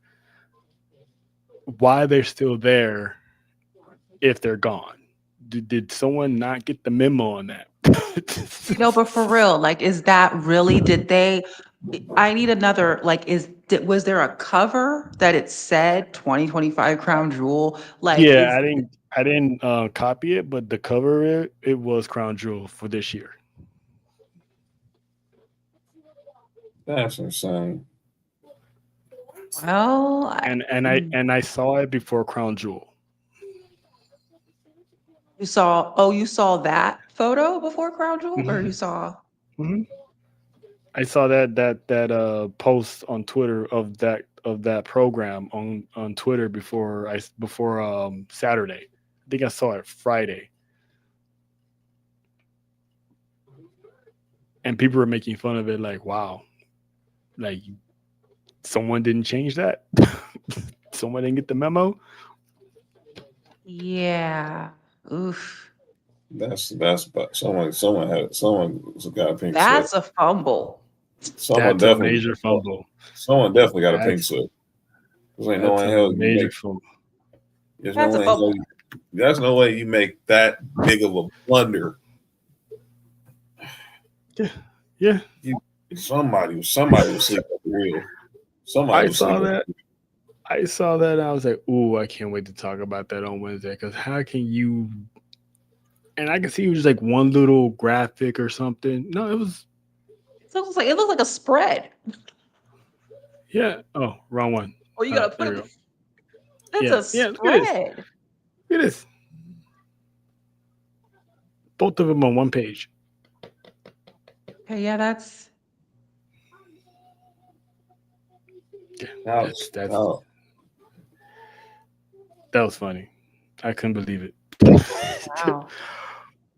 But yeah, before we close out, we got one more segment, and this is one that's the opposite of that of the stupidity. We like to give honor and thanks to people in the IWC, wrestlers, or anyone in CTN, if anything.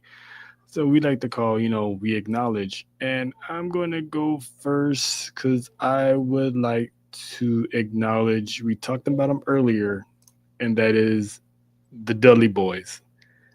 20 plus, even more year career, the Attitude Era. You can't mention the Attitude Era without mentioning the Dudleys because they were a major part of my childhood with the wars that they had with Edge and Christian and the Hardy Boys. That was legendary, and they had their final match at TNA's Bound for Glory against the Hardy Boys in a tables match. So I just want to give a little acknowledgement to the Dudleys because those guys were the epitome of tag team wrestling, and a lot of people got them in their top 5 as greatest tag teams of all time. I mean, they won gold in WWE, they won gold in TNA, they won gold in New Japan. I think they won the WCW tag team titles as well. yes, So they're like, what, 20 something time tag team champions or something like that. yeah, These 25. guys, 25-time tag team champions overall. These guys are legends. So shout out to Bubba, shout out to Devon, pioneers in their own time. And yeah, that's who I got for acknowledgement. John, who you got? We'll go over to AEW. I want to acknowledge a couple. We haven't seen them in a while. They've been working on family, and they've been working on and they've been doing a joint venture, and that's Ruby Soho and Cool Hand Angela Parker. We all know how the storyline played out with the Outcasts and obviously Cool Hand Ange and Daddy Magic, and obviously Cool Hand was falling for Ruby Soho, and Soraya wasn't having it. And her and Daddy Magic wasn't having it, but eventually it worked. And come to find out that was art imitating life because they were dating in real life. And she comes out on one of the final rampages to announce that she's pregnant. takes some maternity leave, and obviously they get married while they're away. Well, they're also made a big business venture in the city that in their current residence of, I think it's Cowisha, Indiana, outside of Ruby Soho's hometown of Lafayette, Indiana. They're opening a wrestling themed gaming cafe called Victory Roll, and it opens tomorrow. There it's a coffee house, so you go there, you get you some coffee, and they have a section of board games that are pretty much wrestling inspired, and you win. If you look under that picture under Cool Hand Ange, they have a belt which they call the Meeples belt. So if you win the contest, you win the game or something, you get a picture with that belt. So I want to just acknowledge them for finding a new chapter in their life as they wait on their return.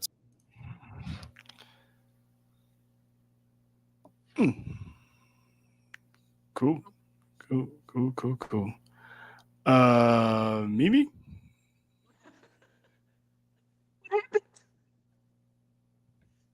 I guess it's really time to go, isn't it? Well, I Oh, Yeah, I don't know what shit. happened. What happened? My No, bad. so basically, it's all good. So basically, it was ending like this, but it's good that they found their path. They found their, they're doing something big. And obviously, if you're in Indiana, go check them out. It's big stuff. I saw the interview they did with the news, and it's real dope. Good for them. Yep. Mimi, is there anyone you want to show some love, get some flowers to? Yeah, there's a couple that come top of mind. One I will put over the other one is I'm just kind of like, it's just random. Javon Evans. Yes. He's been doing his thing. And I look forward to like continuing to watch him and grow. And then also, I will have to say, just a really good match, crown jewel match, John Cena and AJ Styles. Banger. It's kind of like, y'all's were like more like heartfelt, or like more like you guys dug and looked. I'm just kind of like, those are just random ones. Of course, I could say Rhea, but I've been doing that all month and all the time. So I'm like, switch it up a little bit, you know? We won't stop you. Hey, we ain't mad at you for showing Rhea Ripley love. That's mommy. I always show mommy some Yeah. love. No Shout Rhea Ripley out to slander or hate over here. shout out to Australia. That crowd was lit. They're always lit. Oh yeah, they was up. And some of them jokes, They knew the assignment. And then some of them chants was wild. The Oscar Yeah. one was diabolical. Hey, they said what they said. That's insane. They though. said, Jackie Rabbit tried to throw water on the fire. I was like, nah, you ain't putting that fire out, Jackie. I love you. Let them be Aussies. Just let them be. Aussie. But that's pretty much it for the show. It was a jam-packed show because we had a lot to cover. So shout out to WrestleFaith who pulled up. Shout out to Mimi who pulled up as well. I mean, we love having you. This is we don't get you here often, so it was actually a treat for everyone to get the CCN's favorite techie on the show to speak some wrestling, because I know you're getting back into it. I know it's an exciting time for you, and you picked a good time to once again be a wrestling fan, because there's a lot of stuff going on. And also, again, YouTube, Samoa Joe's greatest hits, pandemic Roman Reigns. Thank us later, because you're gonna enjoy it. I'm literally gonna put that on right now. And to everybody else, if you enjoyed the show, please click that, scan that barcode, subscribe to S4U Wrestling, subscribe to CCN, subscribe to Mimi, Main Event Mamas, Mark says Mike's Pop Society and Pop Culture 101, Humble Roses podcast, all of CCN, because you get nothing but great content Monday through Friday. Every time you wake up in the day, you're always gonna see CCN on your TVs, computers, laptops, cell phones, what have you. Pretty much. So scan that barcode, subscribe to the brand, and we're gonna get up out of here. I'll be back tomorrow for the Best in the World podcast with Dale and Jeremy. John will be back Friday for Sports for You with Nick and Mark. And also every morning, catch the Mimi's morning show at what time, Mimi? The Mimi Morning Show is every Wednesday between 10 and 11, like start time. Usually it's a little bit after 10. Today was like 10:15. Sometimes I'll do it 10:30. It just kind of depends. And then Tasty Talks episodes drop every Tuesday. And I actually booked another guest coming up. I'm going to be interviewing them next week, and they are wrestling related. Oh, So can't this is wait. going to be more of a wrestling episode. The last have been kind of tech geared. Like I've had tech guests and stuff. We've talked about wrestling, but this is like actually like someone in the world of wrestling. So that'll be exciting. I mean, check out Mimi handling her thing.